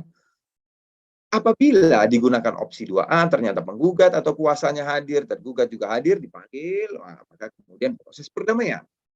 Sedangkan kalau kemudian ternyata tidak hadir lagi, maka prosedur lanjut, putusan. Nah, kemudian apabila justru ya situasi yang ketiga mungkin terjadi, penggugat kuasanya tidak hadir, sedangkan tergugat yang hadir, maka hakim memiliki opsi sama. Panggil lagi atau lanjut. Putusan gugur. Gugatan penggugat dinyatakan gugur dan menyatakan pemeriksaan dihentikan. Pasal 124 HIR Junto 77 RP. Jadi, kalau ternyata penggugat tidak hadir, maka gugatan itu akan dinyatakan gugur. Ya. Nah, kemudian Bapak Ibu kemungkinan juga dua-duanya tidak hadir. Maka kondisi pada sidang yang pertama itu bisa memerintahkan agar penggugat atau kuasanya dipanggil lagi atau menyatakan gugatan gugur. Gugatan gugur, ya. Nah, lalu kemudian kalau misalnya nih, terjadi situasi, ternyata tergugatnya nggak hadir, nggak dipanggil secara patut misalnya, tidak hadir. Maka pemeriksaan dilanjutkan, pemeriksaan berperkara itu diperiksa secara sepihak. Maka kemudian tergugat akan dijatuhkan putusan first-step, ya, menjatuhkan putusan tanpa kehadiran tergugat. Nah, seperti halnya berita acara pemanggilan pihak-pihak untuk menghadap pada sidang pengadilan negeri, surat pemberitahuan putusan first-step dibuat oleh jurusita. Dan demikian surat pemberitahuan putusan first-step harus mendapatkan keadaan yang benar-benar terjadi dan menyebutkan dengan siapa jurusita tersebut bertemu dan apa yang disampaikan oleh yang bersangkutan. Dengan maksud agar putusan ini benar-benar diketahui oleh pihak yang kalah. Dan apabila ia menghendakinya dapat memajukan perlawanan terhadap putusan first-step dalam tenggang waktu yang ditentukan pasal 29. Nah, ternyata tadi tergugat, karena dia nggak hadir, dia nggak tahu, putusan dijatuhkan first-step. Menghukum tergugat ganti rugi. Lah, saya ini nggak tahu kok. Atau saya kok nggak hadir. Maka bagi tergugat tadi yang dijatuhkan putusan first-step, itu dapat mengajukan first-step. Nah, teman-teman nanti perhatikan ya, mungkin nanti Pak Zamroni nanti juga akan bicara tentang perlawanan atau bantahan. Itu ada 3 ya. Ada first-step tegen first-step. Perlawanan terhadap putusan first-step. Yang kedua, ada darden first-step. Perlawanan pihak ketiga. Pasal 195 ayat 6, Junto, pasal 207, 208 HIR, Junto SEMA 3 2018. Dan perlawanan pihak ketiga. Lalu kemudian yang ketiga, ada namanya party first-step. Perlawanan pihak. Jadi, pihak itu pun masih dapat mengajukan perlawanan. Pasal 208 HIR. Ribet ya, waduh udah mau eksekusi masih ada perlawanan, ya itulah. Jadi kita khusus bicara tentang first-step, tegen first-step, perlawanan terhadap putusan first-step. Tergugat yang diputus first-step dapat mengajukan upaya first-step atau perlawanan melalui PN yang menjatuhkan putusan first-step. Pasal 129 HIR, Junto 3 RP. Tujuannya agar putusan itu dilakukan pemeriksaan ulang. Nah, teman-teman lihat, berapa sih tenggang waktu pengajuan putus first-step itu? Nah, tenggang waktu first-step 14 hari sejak adanya pemberitahuan isi putusan first-step apabila disampaikan kepada pribadi tergugat sendiri. Jadi, Bapak Ibu sekalian, perhatikan. Kalau ternyata putusan first-step itu diberitahukan kepada pribadi atau ya langsung kepada tergugat, maka dia punya waktu 14 hari. Bukan kerja ya, 14 hari loh ya. 14 hari kalender untuk mengajukan first-step. Nah, tetapi perhatikan, kalau ternyata dia tidak menerima, ya saya nggak tahu, rumah saya banyak, saya keliling-keliling, saya nggak terima tuh pemberitahuan putusan first-step. Maka dia punya waktu 8 hari. Ya. Sesudah unmanning atau peringatan apabila pemberitahuan putusan itu tidak langsung pada diri pribadi tergugat. Jadi karena misalnya menghukum tergugat untuk menyerahkan objek, ya saya kan nggak ngerti. Atau menghukum tergugat ganti rugi 100 juta, ya saya nggak tahu. Atau saya nggak menerima secara langsung. Maka saudara, sebelum orang mau dieksekusi, sebelum dilakukan eksekusi itu, tentu ada unmanning dulu. Nanti ya, Pak Zam akan bicara tentang eksekusi secara khusus. Maka si tergugat itu harus di-unmanning, harus diperingati dulu. Maka, Bapak Ibu, setelah dia menerima unmanning itu, karena sebelumnya dia tidak mengetahui atau tidak menerima pemberitahuan putusan Perstek, maka pada hari 8 dia dapat mengajukan upaya hukum Perstek. Perhatikan ya, perbedaan dua waktu ini. Apabila lewat waktu, maka gugur hak tergugat untuk mengajukan perlawanan. Tergugat dianggap menerima putusan Perstek. Ya, jadi dianggap dia menerima. Nah, ketika kalau misalnya dia mengajukan Perstek, maka kedudukan tergugat semula yang mengajukan Perstek disebut sebagai pelawan, sedangkan penggugat semula disebut sebagai terlawan. Dengan adanya Perstek, maka putusan Perstek menjadi mentah. Diulang lagi. Ya. Pemeriksaan Perstek berdasarkan pada gugatan semula melalui pemeriksaan dengan acara biasa. Ya itu, bagaimana tadi disampaikan, upaya hukum Perstek itu ya bukan perkara baru, perlawanan ya seperti gugatan biasa. Proses pemeriksaan perlawanan atau Perstek. Perlawanan diajukan kepada PN yang menjatuhkan putusan Perstek. Perlawanan terhadap Perstek bukan perkara baru. Perlawanan mengakibatkan putusan Perstek menjadi mentah kembali. Ya, selanjutnya saudara bisa baca. Ya, bisa mengabulkan, bisa menolak, bisa menyatakan Perstek tidak dapat diterima. Ya, misalkan lewat waktu. Perstek atas Perstek tidak dapat dipersek. Ini bulat meneh.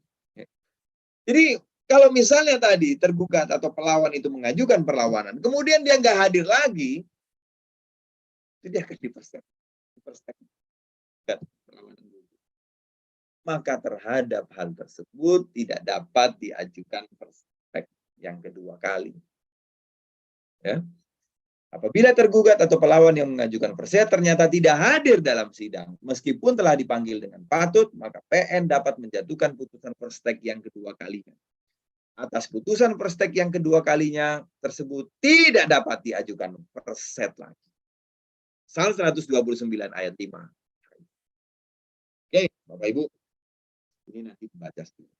Ya, pertanyaan-pertanyaan ini ketika saudara jadi lawyer atau nanti latihan. Ya, bagaimana kalau ternyata dalam proses berperkara salah satu pihak meninggal? Bagaimana kalau perkara ini banyak orang? Bagaimana kalau ini BUMN, BUMD? Bagaimana kalau ini kantor cabang? Ya, kantor perwakilan dan lain-lain sebagainya. Nah, lalu kemudian kita beranjak pada gugatan khusus, gugatan perwakilan kelompok atau class action. Ya mungkin saya selintas-pintas, Bapak Ibu nanti bisa lihat Perma 1 2022. Nah, umumnya ya class action ini dalam perkara-perkara yang menyangkut banyak orang, banyak banget orangnya. Misal perkara di bidang lingkungan hidup, konsumen dan lain-lain. Pihak-pihak berperkara bisa orang per orang atau LSM yang memiliki legal standing, persona standi initio, sebagai kelas representatif untuk mewakili masyarakat banyak sebagai class members. Apa sih tujuannya gugatan perwakilan kelompok? Ya tentu menyederhanakan proses, ya akses publik untuk memperoleh keadilan, serta efisiensi pemeriksaan perkara yang menyangkut merugikan banyak orang. Bapak Ibu kalau misalnya nih, saya adalah warga yang terdampak pencemaran lingkungan air misalnya di wilayah rumah saya. Saya harus menggunakan gugatan biasa. Waduh, ribet banget ya. Saya harus minta kuasa dari warga-warga yang terdampak itu. Yang terdampak ada 1.000 orang. Waduh, mau pakai acara biasa, berarti kan harus ada surat kuasa dari 1.000 orang ini. Mau bicara komparisi gugatan aja, para pihaknya uraiannya bisa berapa lembar itu, berapa kertas yang harus saya buang. Ribet banget.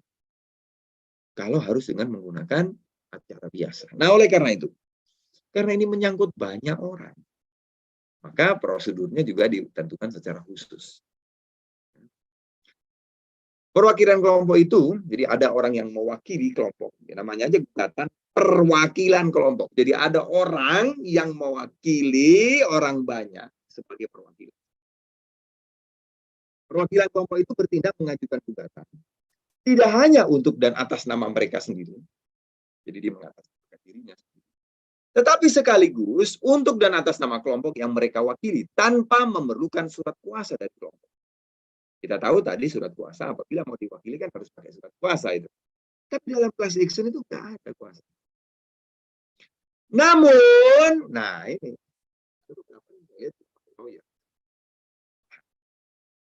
yang menggunakan class action.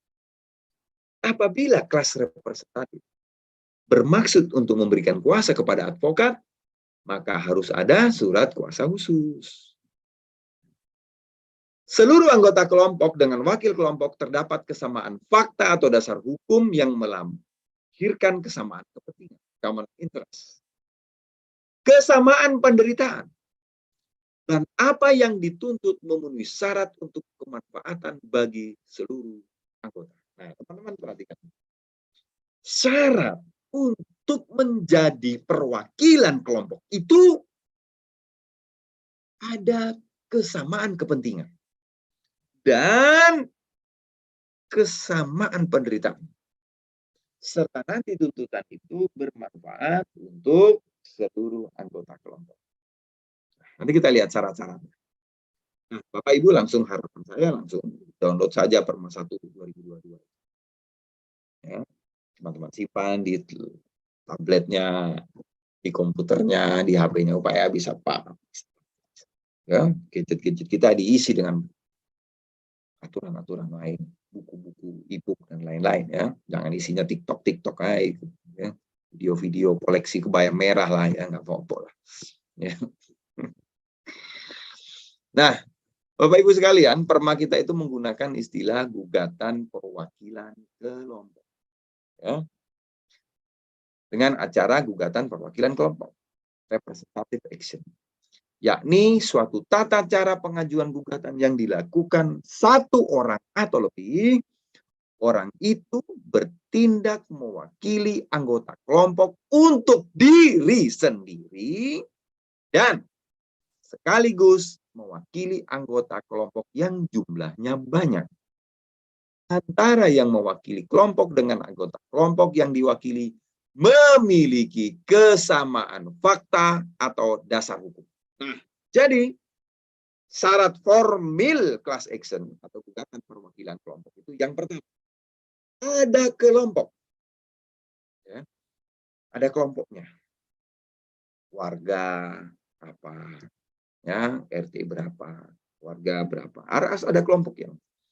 Orang yang tampil bertindak mengambil inisiatif mengatasnamakan diri sebagai wakil kelompok. Mengajukan gugatan dan atas nama diri sendiri dan sekaligus atas kelompok. Yang kedua, adanya kesamaan fakta dan dasar hukum. Pasal 1 huruf A Perma 1 2022 ada kesamaan fakta atau kesamaan hukum yang dilanggar. Misal, PMH dalam bentuk pertanggungjawaban produksi sesuai dengan Undang-Undang Perlindungan Konsumen. Jadi kami yang saya wakili ini adalah korban dari maskapai X, ya, yang pada saat itu tiba-tiba penerbangannya dibatalkan. Kami ajukan gugatan. Saya adalah warga yang terdampak pencemaran udara. Saya adalah warga yang mewakili warga terdampak pencemaran air. Ya. Ini rata-rata perkara lingkungan dan konsumen. Adanya kesamaan jenis tuntutan. Bapak Ibu perhatikan, nggak boleh beda-beda. Pasal 1 huruf B Perma. Ada kelompok yang diwakili, jumlah anggota kelompok banyak. Terdapat kesamaan kepentingan, persamaan penderitaan, pemulihan yang dituntut menurut sifatnya bermanfaat untuk semua anggota kelompok. Kelompoknya dapat dideskripsikan dengan jelas. Ya. Nah, jumlah wakil kelompok dan anggota kelompok. Jadi wakil ya, wakil kelompok itu yang hadir, yang datang ke pengadilan, yang mengajukan gugatan. Wakil kelompok boleh terdiri dari satu orang atau dapat juga terdiri dari beberapa orang. Jadi Bapak Ibu yang mengajukan gugatan ini bisa satu orang, bisa dua orang, atau lebih dari dua orang. kedudukan wakil kelompok sebagai kuasa menurut hukum, legal mandatory. Jadi dia itu sebagai kuasa menurut hukum. Di mana peraturan perundang-undangan yang memberikan hak dan kewenangan bagi wakil kelompok sebagai kuasa kelompok tanpa memerlukan surat kuasa khusus dari anggota kelompok dan tanpa memerlukan persetujuan dari anggota kelompok. Jadi nggak perlu saudara minta persetujuan. Nah ini banyak kan LSM. Ya. Nggak perlu persetujuan, nggak perlu surat kuasa. Nah, anggota kelompok, Bapak Ibu lihat pasal 2 huruf A,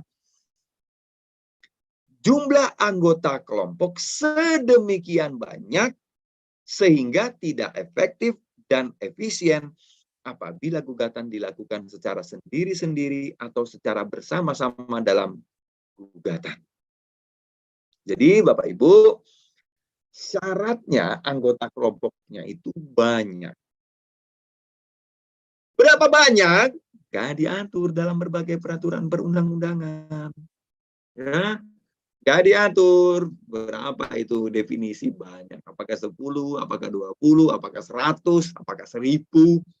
Bahkan ada rekor ya, jutaan ya di Amerika itu. Ya, pencemaran air, lingkungan. Ini kita class action per mining niru yang model Amerika. Jadi Bapak Ibu, definisi banyak itu tidak ditentukan. Intinya banyak. Penilaiannya oleh hakim. Berapa sih banyak itu? Saya melihat ada yang lebih dari 100. Ya, lebih dari 100. Ada yang kemarin perumahan 300-an. Ya itu banyak. Bayangin kalau 300-an dibuat gugatan biasa ya. Berapa banyak kuasanya, ya. Berapa banyak uraian gugatannya dan seterusnya. Ya, tidak efektif. Nah, formulasi gugatan, teman-teman Bapak Ibu sekalian, tentu ada 2 tahapan yang harus saudara perhatikan dalam pengajuan gugatan. Tentu syarat umum gugatan harus saudara perhatikan, harus memenuhi, ya, seperti yang tadi kita diskusikan. Ada pengalaman gugatan berdasarkan kompetensi relatif, tanggal, tanda tangan, identitas, posita, petitum. Seperti yang tadi kita diskusikan. Nah, ada syarat khusus kalau ini gugatan perwakilan kelompok. Yang pertama, identitas lengkap dan jelas wakil kelompok. Ya, harus jelas tuh identitasnya. Siapa itu yang mewakili? Definisi kelompok secara rinci dan spesifik walau tanpa menyebutkan nama kelompok satu persatu. Jadi harus ada definisi kelompoknya itu yang mana. Tanpa saudara harus sebutkan namanya satu demi satu. Keterangan tentang anggota kelompok yang diperlukan dalam kaitannya dengan kewajiban melakukan pemberitahuan. Nah, nanti kita lihat. Setelah ini nanti kita lihat. Jadi harus diberitahukan. Jadi setelah nanti gugatannya itu diterima untuk berperkara secara class action, anggota kelompok itu harus diberitahukan. Posita dari seluruh kelompok, baik wakil kelompok maupun anggota kelompok yang teridentifikasi maupun tidak teridentifikasi, dikemukakan secara jelas dan rinci. Penegasan tentang beberapa bagian kelompok atau subkelompok kalau ada. Petitum tentang ganti rugi harus jelas dan rinci. Memuat cara pendistribusian ganti rugi itu kepada seluruh anggota kelompok. Jadi harus jelas pula nih. Bagaimana nanti pendistribusian ganti ruginya. Nah, jadi Bapak Ibu, proses pemeriksaan dalam class action itu ada 2 tahapan, ada 2 sistem. Ada tahapan pemeriksaan awal, ya, dismissal proses. Jadi ada pemeriksaan awal sesuai Perma pasal 5. Jadi diperiksa awal dulu tuh, ini kira-kira memenuhi syarat atau tidak untuk berperkara melalui gugatan perwakilan kelompok. Jadi diperiksa awal tuh.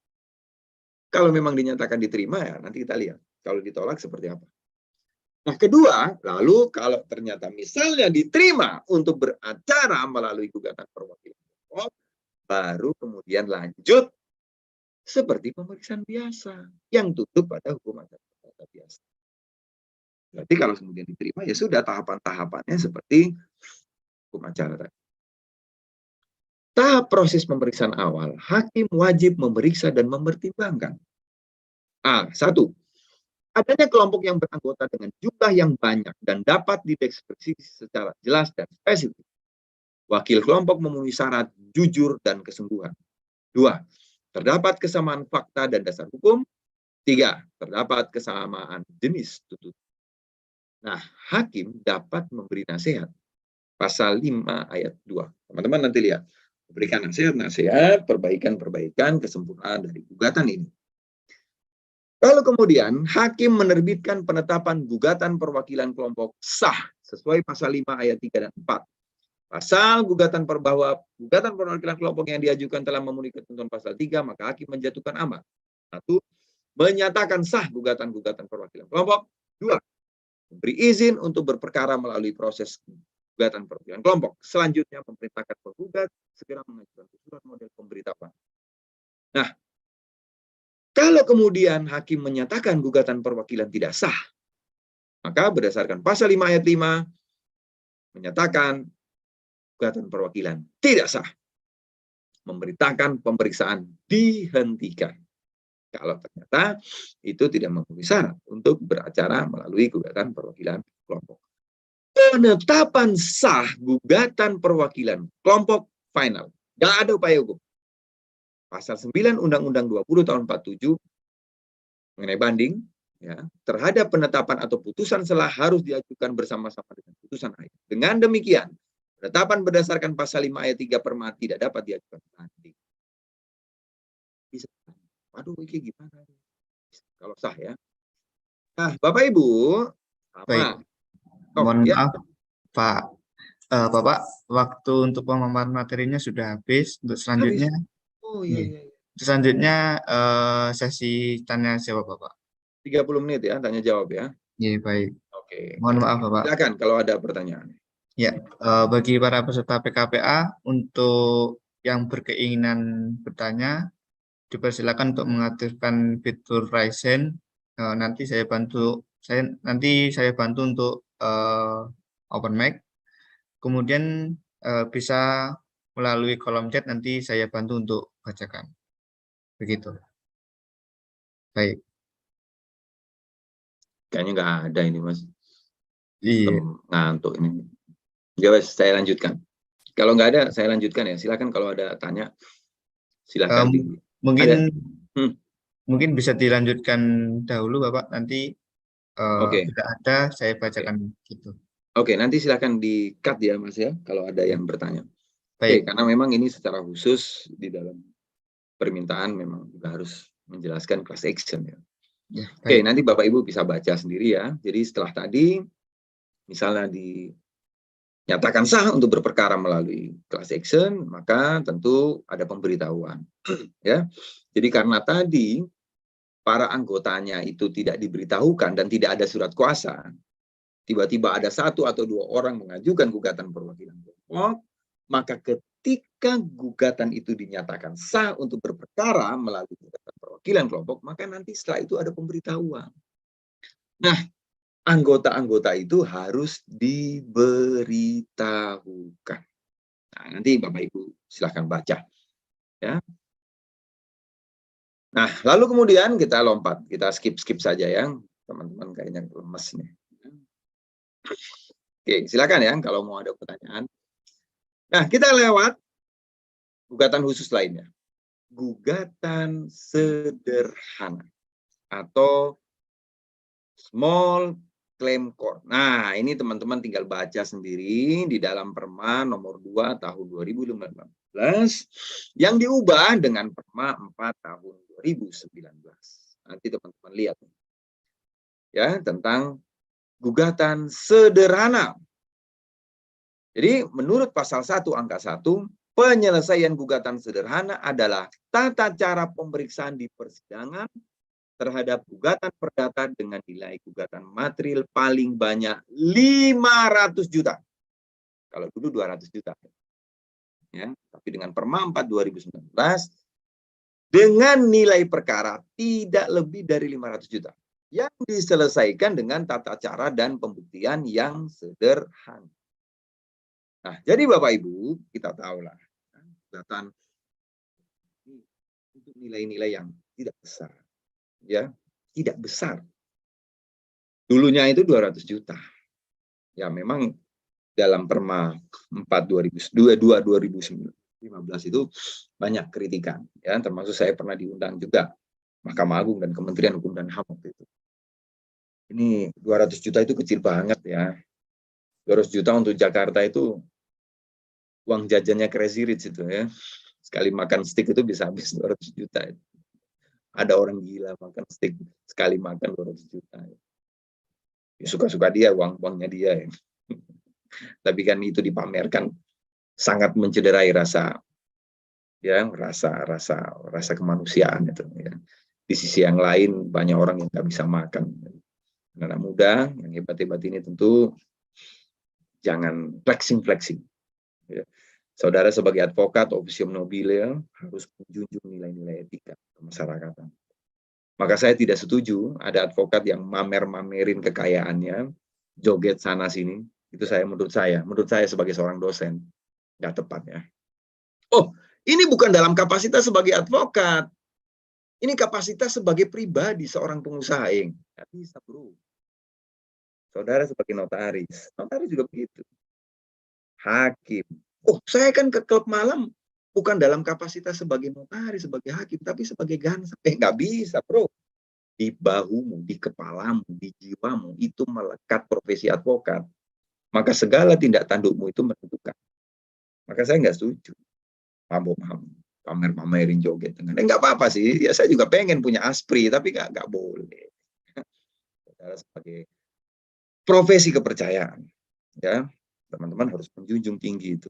Ya sekarang ini banyak kali kulihat ya advokat yang main dua kaki sini, main di sini, ya bohongi kliennya, pamerin kekayaan, janji kemenangan, ini apa-apa ya. Rusak ya nggak disadari memang karena banyak kali itu anggota profesi advokat ya, organisasinya. Oke, curhat dikit ya sebagai dosen prihatin ya. Nah teman-teman lihat, untuk syarat gugatan sederhana atau small claim court hanya untuk gugatan wan prestasi atau PMH. Jadi nggak bisa kalau ada sengketa tanah ya, dan lain-lain. Para pihak dalam gugatan sederhana terdiri dari penggugat dan tergugat tidak boleh lebih dari satu, kecuali memiliki kepentingan hukum yang sama. Ya, pasal 4 ayat 1. Tidak termasuk perkara yang penyelesaiannya dilakukan melalui pengadilan khusus. Jadi nggak bisa di niaga, nggak bisa di PHI. Dan sengketa atas tanah. Karena sengketa atas tanah itu nggak cukup, bro. Sederhana, waktunya terbatas. Ada PS dan lain-lain. Ya. Penggugat dan tergugat berdomisili di wilayah hukum yang sama. Dulu. Tapi sekarang diubah dengan ayat 3, huruf A. Dalam hal penggugat berada di luar wilayah hukum tempat tinggal atau domisili tergugat, penggugat dalam mengajukan gugatan menunjuk kuasa insidentil atau wakil yang beralamat di wilayah hukum atau domisili tergugat dengan surat tugas dari institusi. Jadi kalau misalnya saudara penggugat di Surabaya, menggugat tergugat di Malang, maka wajib untuk kuasa yang berdomisili di Malang. Ini kewajiban. Ya. Penggugat dan tergugat harus menghadiri dengan atau tanpa didampingi oleh kuasa hukum atau wakil dengan surat tugas dari institusi penggugat. Jadi prinsipal itu harus hadir dengan atau tanpa didampingi kuasa hukum. Saya melihat ada 1-2 perkara, saya lihat betul itu. Gugatan sederhana, tapi kok prinsipal nggak pernah hadir dan diterima aja dengan kuasa. Tapi secara normatif, para pihaknya, prinsipalnya itu harus hadir sendiri dengan atau tanpa didampingi oleh kuasa. Nah, teman-teman, tahapan persidangan saudara lihat sendiri nanti di pasal 5. Nah, penyelesaian perkaranya itu paling lama 25 hari sejak sidang pertama. Jadi sejak sidang pertama 25 hari harus putus. Cepat. Enak kan? Yalah, pas 50. Keterlaluan. Makanya Mahkamah Agung membuat terobosan dengan model gugatan sederhana. Upaya hukum terhadap putusan gugatan sederhana adalah dengan mengajukan keberatan. Jadi nggak ada banding, nggak ada kasasi, nggak ada PK. Dengan mengajukan keberatan yang diajukan kepada ketua. negeri dengan mengenai atau pernyataan keberatan di hadapan panitera disertai dengan alasan-alasan. Permohonan diajukan paling lambat 7 hari setelah putusan diucapkan atau putusan diberitahukan. Jadi setelah putusan, saudara punya waktu 7 hari untuk mengajukan keberatan. Permohonan diajukan disertai dengan memori keberatan. Jadi harus tertulis alasan-alasan. Ya. Kontra memori diajukan dengan mengisi belangko yang disediakan di kepaniteraan. Ada format-format. Putusan permohonan keberatan diajukan paling lambat 7 hari sejak tanggal penetapan putus. Jadi kalau tadi itu hakim tunggal, pemeriksaan dalam perkara keberatan itu dengan majelis. Jadi setelah ada penetapan 7 hari harus putus, cepat. Ya. Putusan keberatan merupakan putusan akhir yang tidak tersedia upaya hukum banding, kasasi, atau PK. Putusan yang telah berkekuatan hukum tetap dilaksanakan secara sukarela. Dalam hal tidak dipenuhi secara sukarela, maka putusan dilaksanakan dengan ketentuan hukum acara yang berlaku. Jadi saudara, 25 hari putus. Keberatan, 7 hari putus. Lalu kemudian kalau ternyata tergugat tidak mau melaksanakan putusan itu secara sukarela, maka saudara dapat mengajukan eksekusi seperti tahapan pelaksanaan hukum acara biasa. Ya, nanti baca sendiri. Nah, ini ada beberapa persoalan pada saat itu ya. Ketika waktu itu saya berikan poin-poin ya di dalam Perma 2 2015 itu.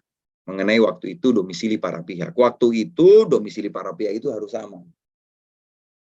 Jadi misalnya penggugat dan tergugat itu harus dalam domisili wilayah hukum sama. Tapi sekarang sudah dimungkinkan ya dengan perbedaan domisili. Tapi ada keharusan untuk menunjuk kuasa setempat. Pada saat itu nilai perkara 200 juta, sekarang 500 juta ya. Begitu juga ada pendapat-pendapat maupun tulisan-tulisan berkaitan dengan pembatasan upaya banding. Dibatasi. Ini adalah pelanggaran terhadap HAM, bla bla bla bla bla bla. Nanti kalian baca sendiri ya. Banyaknya beberapa tulisan-tulisan yang menyatakan bahwa pembatasan upaya banding itu juga nggak tepat.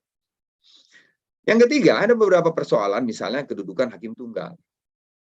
Ini hakimnya tunggal.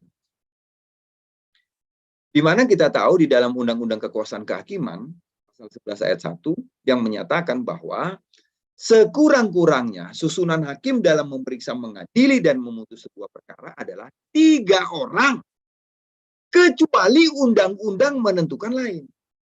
Saya ulang, minimal 3 orang, kecuali undang-undang menentukan. Berarti undang-undang loh ya, bukan perma atau di bawah undang-undang. Ya, nah, teman-teman nanti lihat. Misal di Undang-Undang 397, Undang-Undang 81 KUHP ya tentang pra-peradilan, itu memang dipersyaratkan dengan hakim tunggal. Oke, ini mungkin ada raise hand dari Pak Supriyanto. Ya, baik. Sebenarnya ada pertanyaan dari Bapak Supriyanto Esa. Untuk itu Pak Supriyanto Esa dipersilakan untuk mengaktifkan mikrofonnya.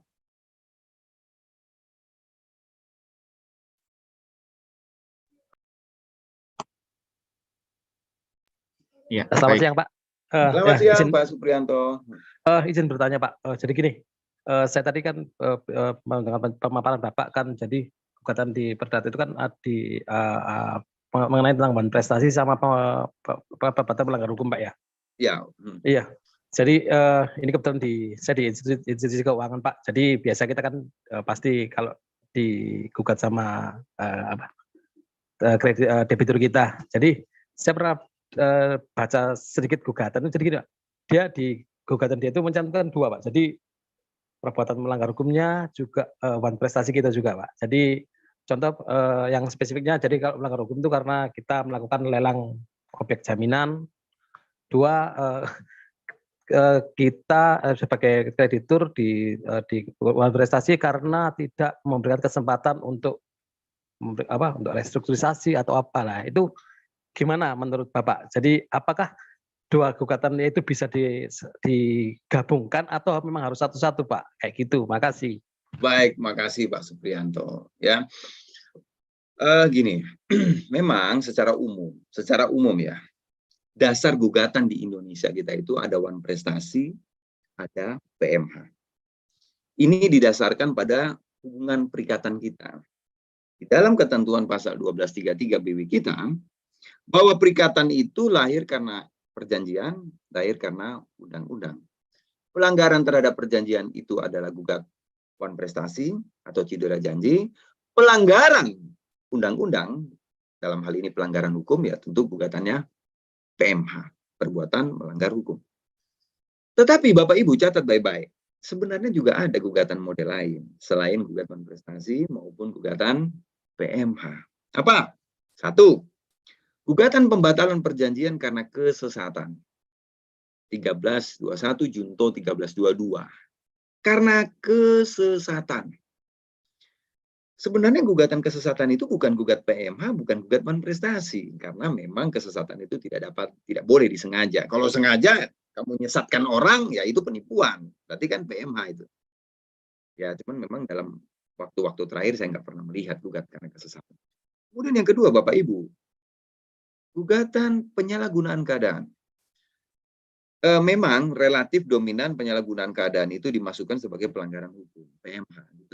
Tetapi sebenarnya, gugat penyalahgunaan keadaan itu juga bukan karena gugatan PMH saja. Bisa gugatan yang berdiri sendiri. Sebab, kalau kita pakai PMH, Bapak Ibu, 1365, salah satu unsur yang harus terpenuhi dalam gugat PMH itu harus ada kerugian. Sedangkan dalam penyalahgunaan keadaan itu, Bapak Ibu, unsur kerugian itu tidak wajib dibuktikan. Karena itu adalah pelanggaran terhadap keadilan berkontrak. Jadi itu bicara tentang pelanggaran keadilan, moralitas berkontrak. Teman-teman nanti baca tuh dalam perkembangan. Saya lagi banyak nulis tentang penyalahgunaan keadaan. Dan yang ketiga, ada gugatan unjustified enrichment. Memperoleh kekayaan secara tidak patut. Nah, ini Pak Supriyanto ke depan mungkin bakal banyak bersentuhan dengan hal-hal ini. Perolehan kekayaan secara tidak patut. Itu bukan PMH, bukan wan prestasi. Contoh misalnya gini. Saya menyewakan rumah dan tanah kepada Pak Supriyanto selama 2 tahun. Selama masa sewa, Pak Supriyanto menanam coklat, buah-buahan. Lalu kemudian buah itu berbuah, masa sewa berakhir. Ya Pak ya, masa sewa itu berakhir. Saya kemudian rumah dan tanah itu saya peroleh kembali, termasuk tentunya di atas rumah tanaman itu ada tanamannya Bapak, gitu ya.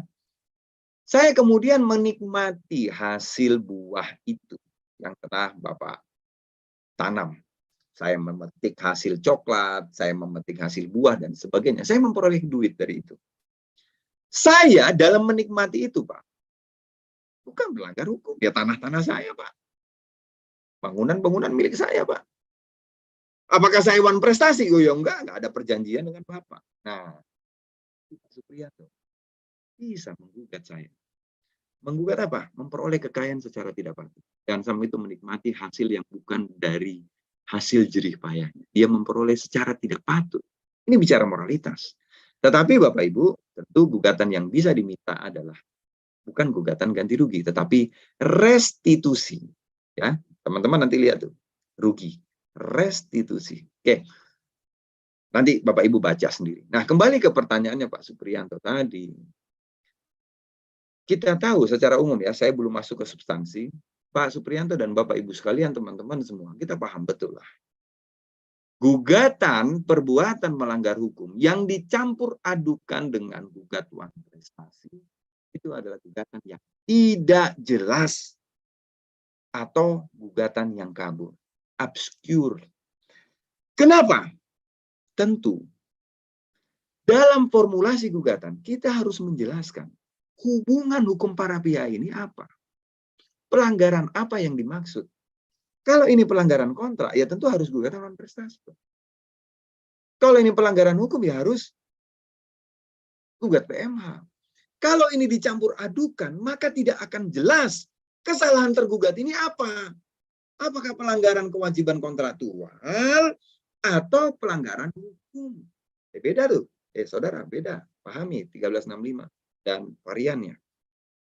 Jadi kalau ada dicampur adukan, Pak, kita paham betul sikap pengadilan. Gugatan yang mencampur adukan semacam ini adalah gugatan yang tidak jelas atau kabur. Sehingga tidak boleh dicampur aduk.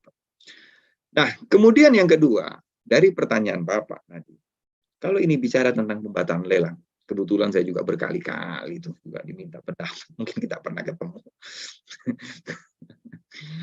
Ya, lazimnya bicara tentang pelanggaran prosedur lelang. Ya. Nah, kalau ini pelanggaran prosedur lelang, ya berarti gugatan yang tepat adalah gugat PMH, bukan gugat wan prestasi. Misal nih, pelanggaran terhadap Peraturan Menteri Keuangan nomor 213/20 itu, Pak.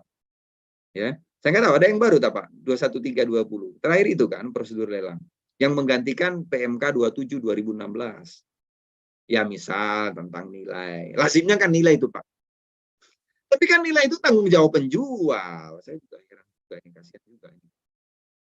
KPK ini bola-balik digugat ini. Ya, termasuk beberapa waktu lalu di UNER itu pernah kerjasama tuh dengan KPKNL menyelenggarakan tentang Quo Vadis eksekusi kita ini. Bank butuh percepatan pemulihan keuangannya akibat prestasinya di Bintang. Maka tentunya juga sudah dijamin oleh undang-undang. Ada prosedurnya yang sudah ditetapkan. Tapi kemudian kalau harus digugat, lalu kemudian lelang itu harus tertunda-tunda, ini kan juga membahayakan ekonomi kita ini. Aduh Pak, saya juga heran. Dan juga tidak heran. Meskipun sangat sulit loh Pak ya, membatalkan lelang itu. Tapi ada 1-2 itu yang dibatalin, juga antik-antik juga. Membatalkan karena appraisal. Kalau appraisal kan tanggung jawab penjual, urusan apa dengan KPK? Harus tanggung renteng. Nilai itu loh tanggung jawab penjual, bukan tanggung jawab KPK itu hanya jualin, bantu jual. Saya kira itu mungkin komentar saya, Pak Supriyanto. Jelas gugat PMH dan wan prestasi tidak boleh dicampur aduk. Makasih, Pak. Oke. Baik, terima kasih, Makasih. Bapak. Masih ada waktu 10 menit ya. Masih Saya ada lanjutkan. waktu 10 menit. Saya lanjutkan dikit. Mohon maaf Bapak, ini ada pertanyaan dari Bapak Robi Junaidi. Oh, Yeah. iya. Ya, izin untuk membacakan ya Bapak. Ya, silakan. Ini ada 2 pertanyaan. Yang pertama, Chat, ya. Ya, dalam kolom chat. Yang pertama ini terkait kasus yang beririsan, itu adakah hak prioritas? Contoh kasus pidana atau perdata. Yang kedua, di perbankan itu salah satunya penyelesaian kredit bermasalah adalah melalui gugatan. Yang menjadi pertanyaannya adalah apakah jaminan tanah yang hanya diikat dengan SKMHT bisa diajukan gugatan sederhana? Oke, baik. Makasih. Baik. Yang pertama ya, ini pertanyaan bagus nih. Seringkali kita tahu ada perkara-perkara yang sama diperiksa dalam peradilan yang berbeda. Ya. Yang kita sebut dengan parallel proceedings. Parallel proceedings. Perkara yang sama itu sedang diadili dalam perkara perdata, pidana, atau administrasi. Tuh. Yang mana harus didahulukan? Apakah pidana dulu, apakah perdata dulu, dan seterusnya. Pre-judicial geskill, ya nanti teman-teman juga bisa di pidana. Tapi saya sering kali ditanya ini kali perdata. Ya. Apakah perkara pidana ini harus ditunda dulu untuk tunggu perdata, kan gitu ya? Ataukah sebaliknya? Nah, jadi Bapak Ibu gini. Kita tahu, Bapak Ibu baca Perma 156. Ini sikap pengadilan ya. Karena nggak ada aturan hukumnya, ya nggak ada peraturan perundang-undangannya. Perma 156, Junto Sema 480. Bolak-balik ini, kali puluhan kali. Terakhir saya berapa hari lalu juga tanya. Perma 156, Sema 4 1980. Dan banyak putusan-putusan dan doktrin-doktrin. Jadi intinya gini, secara normatif ya, apabila masih terdapat perselisihan hak termasuk hak kepemilikan, maka perkara pidana dapat dipertangguhkan terlebih dahulu menunggu putusan perdata. Biasanya perdata pidana nih. Kan kita tahu ya, biasanya beririsan nih. Ini penipuan lah, sengketa kepemilikan lah, kemudian diajukan gugatan, dilaporkan polisi juga nih.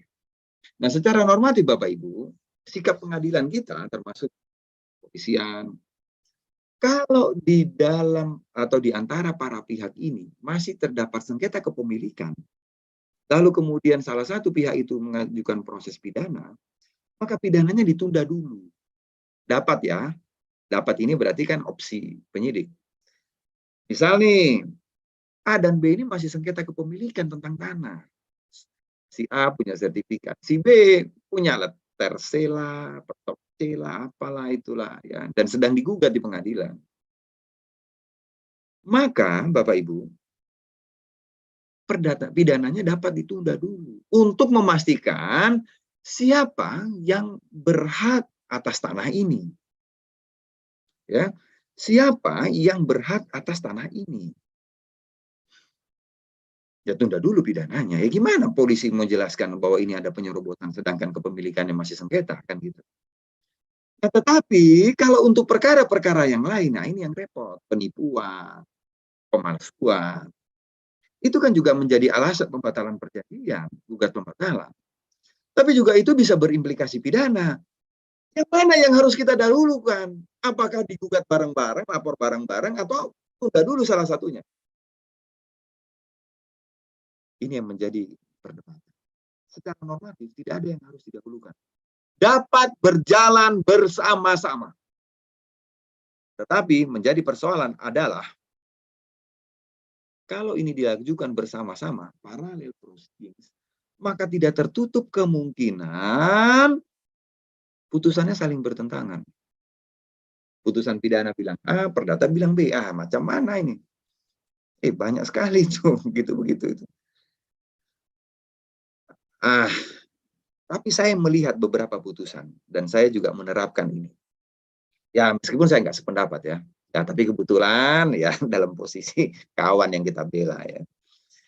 Jadi gini, kalau ini perkara pemalsuan atau ini perkara penipuan, menurut beberapa putusan pengadilan yang saya temukan, harus dibuktikan terlebih dahulu dalil pidananya.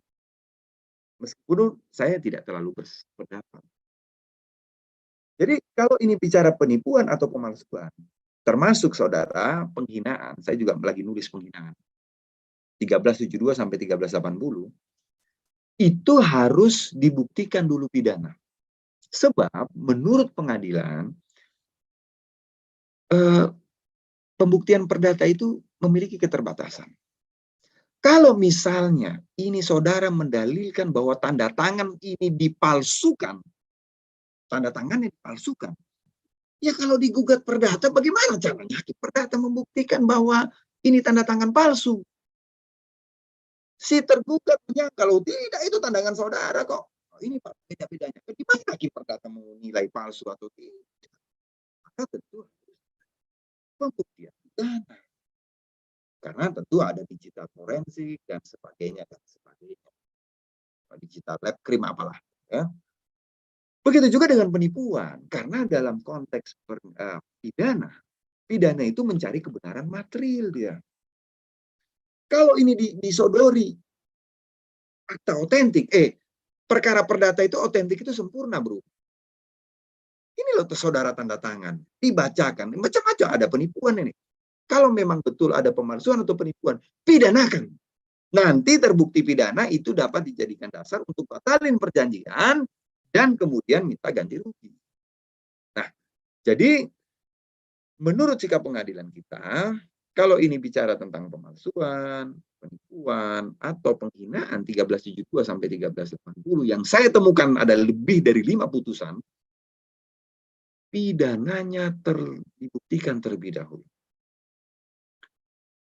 Nah, cuman kan dari sisi pidana ini bicara lagi. Nanti teman-teman tanyakan ahli pidana ya. Tapi saya ya kurang lebih sependapat lah.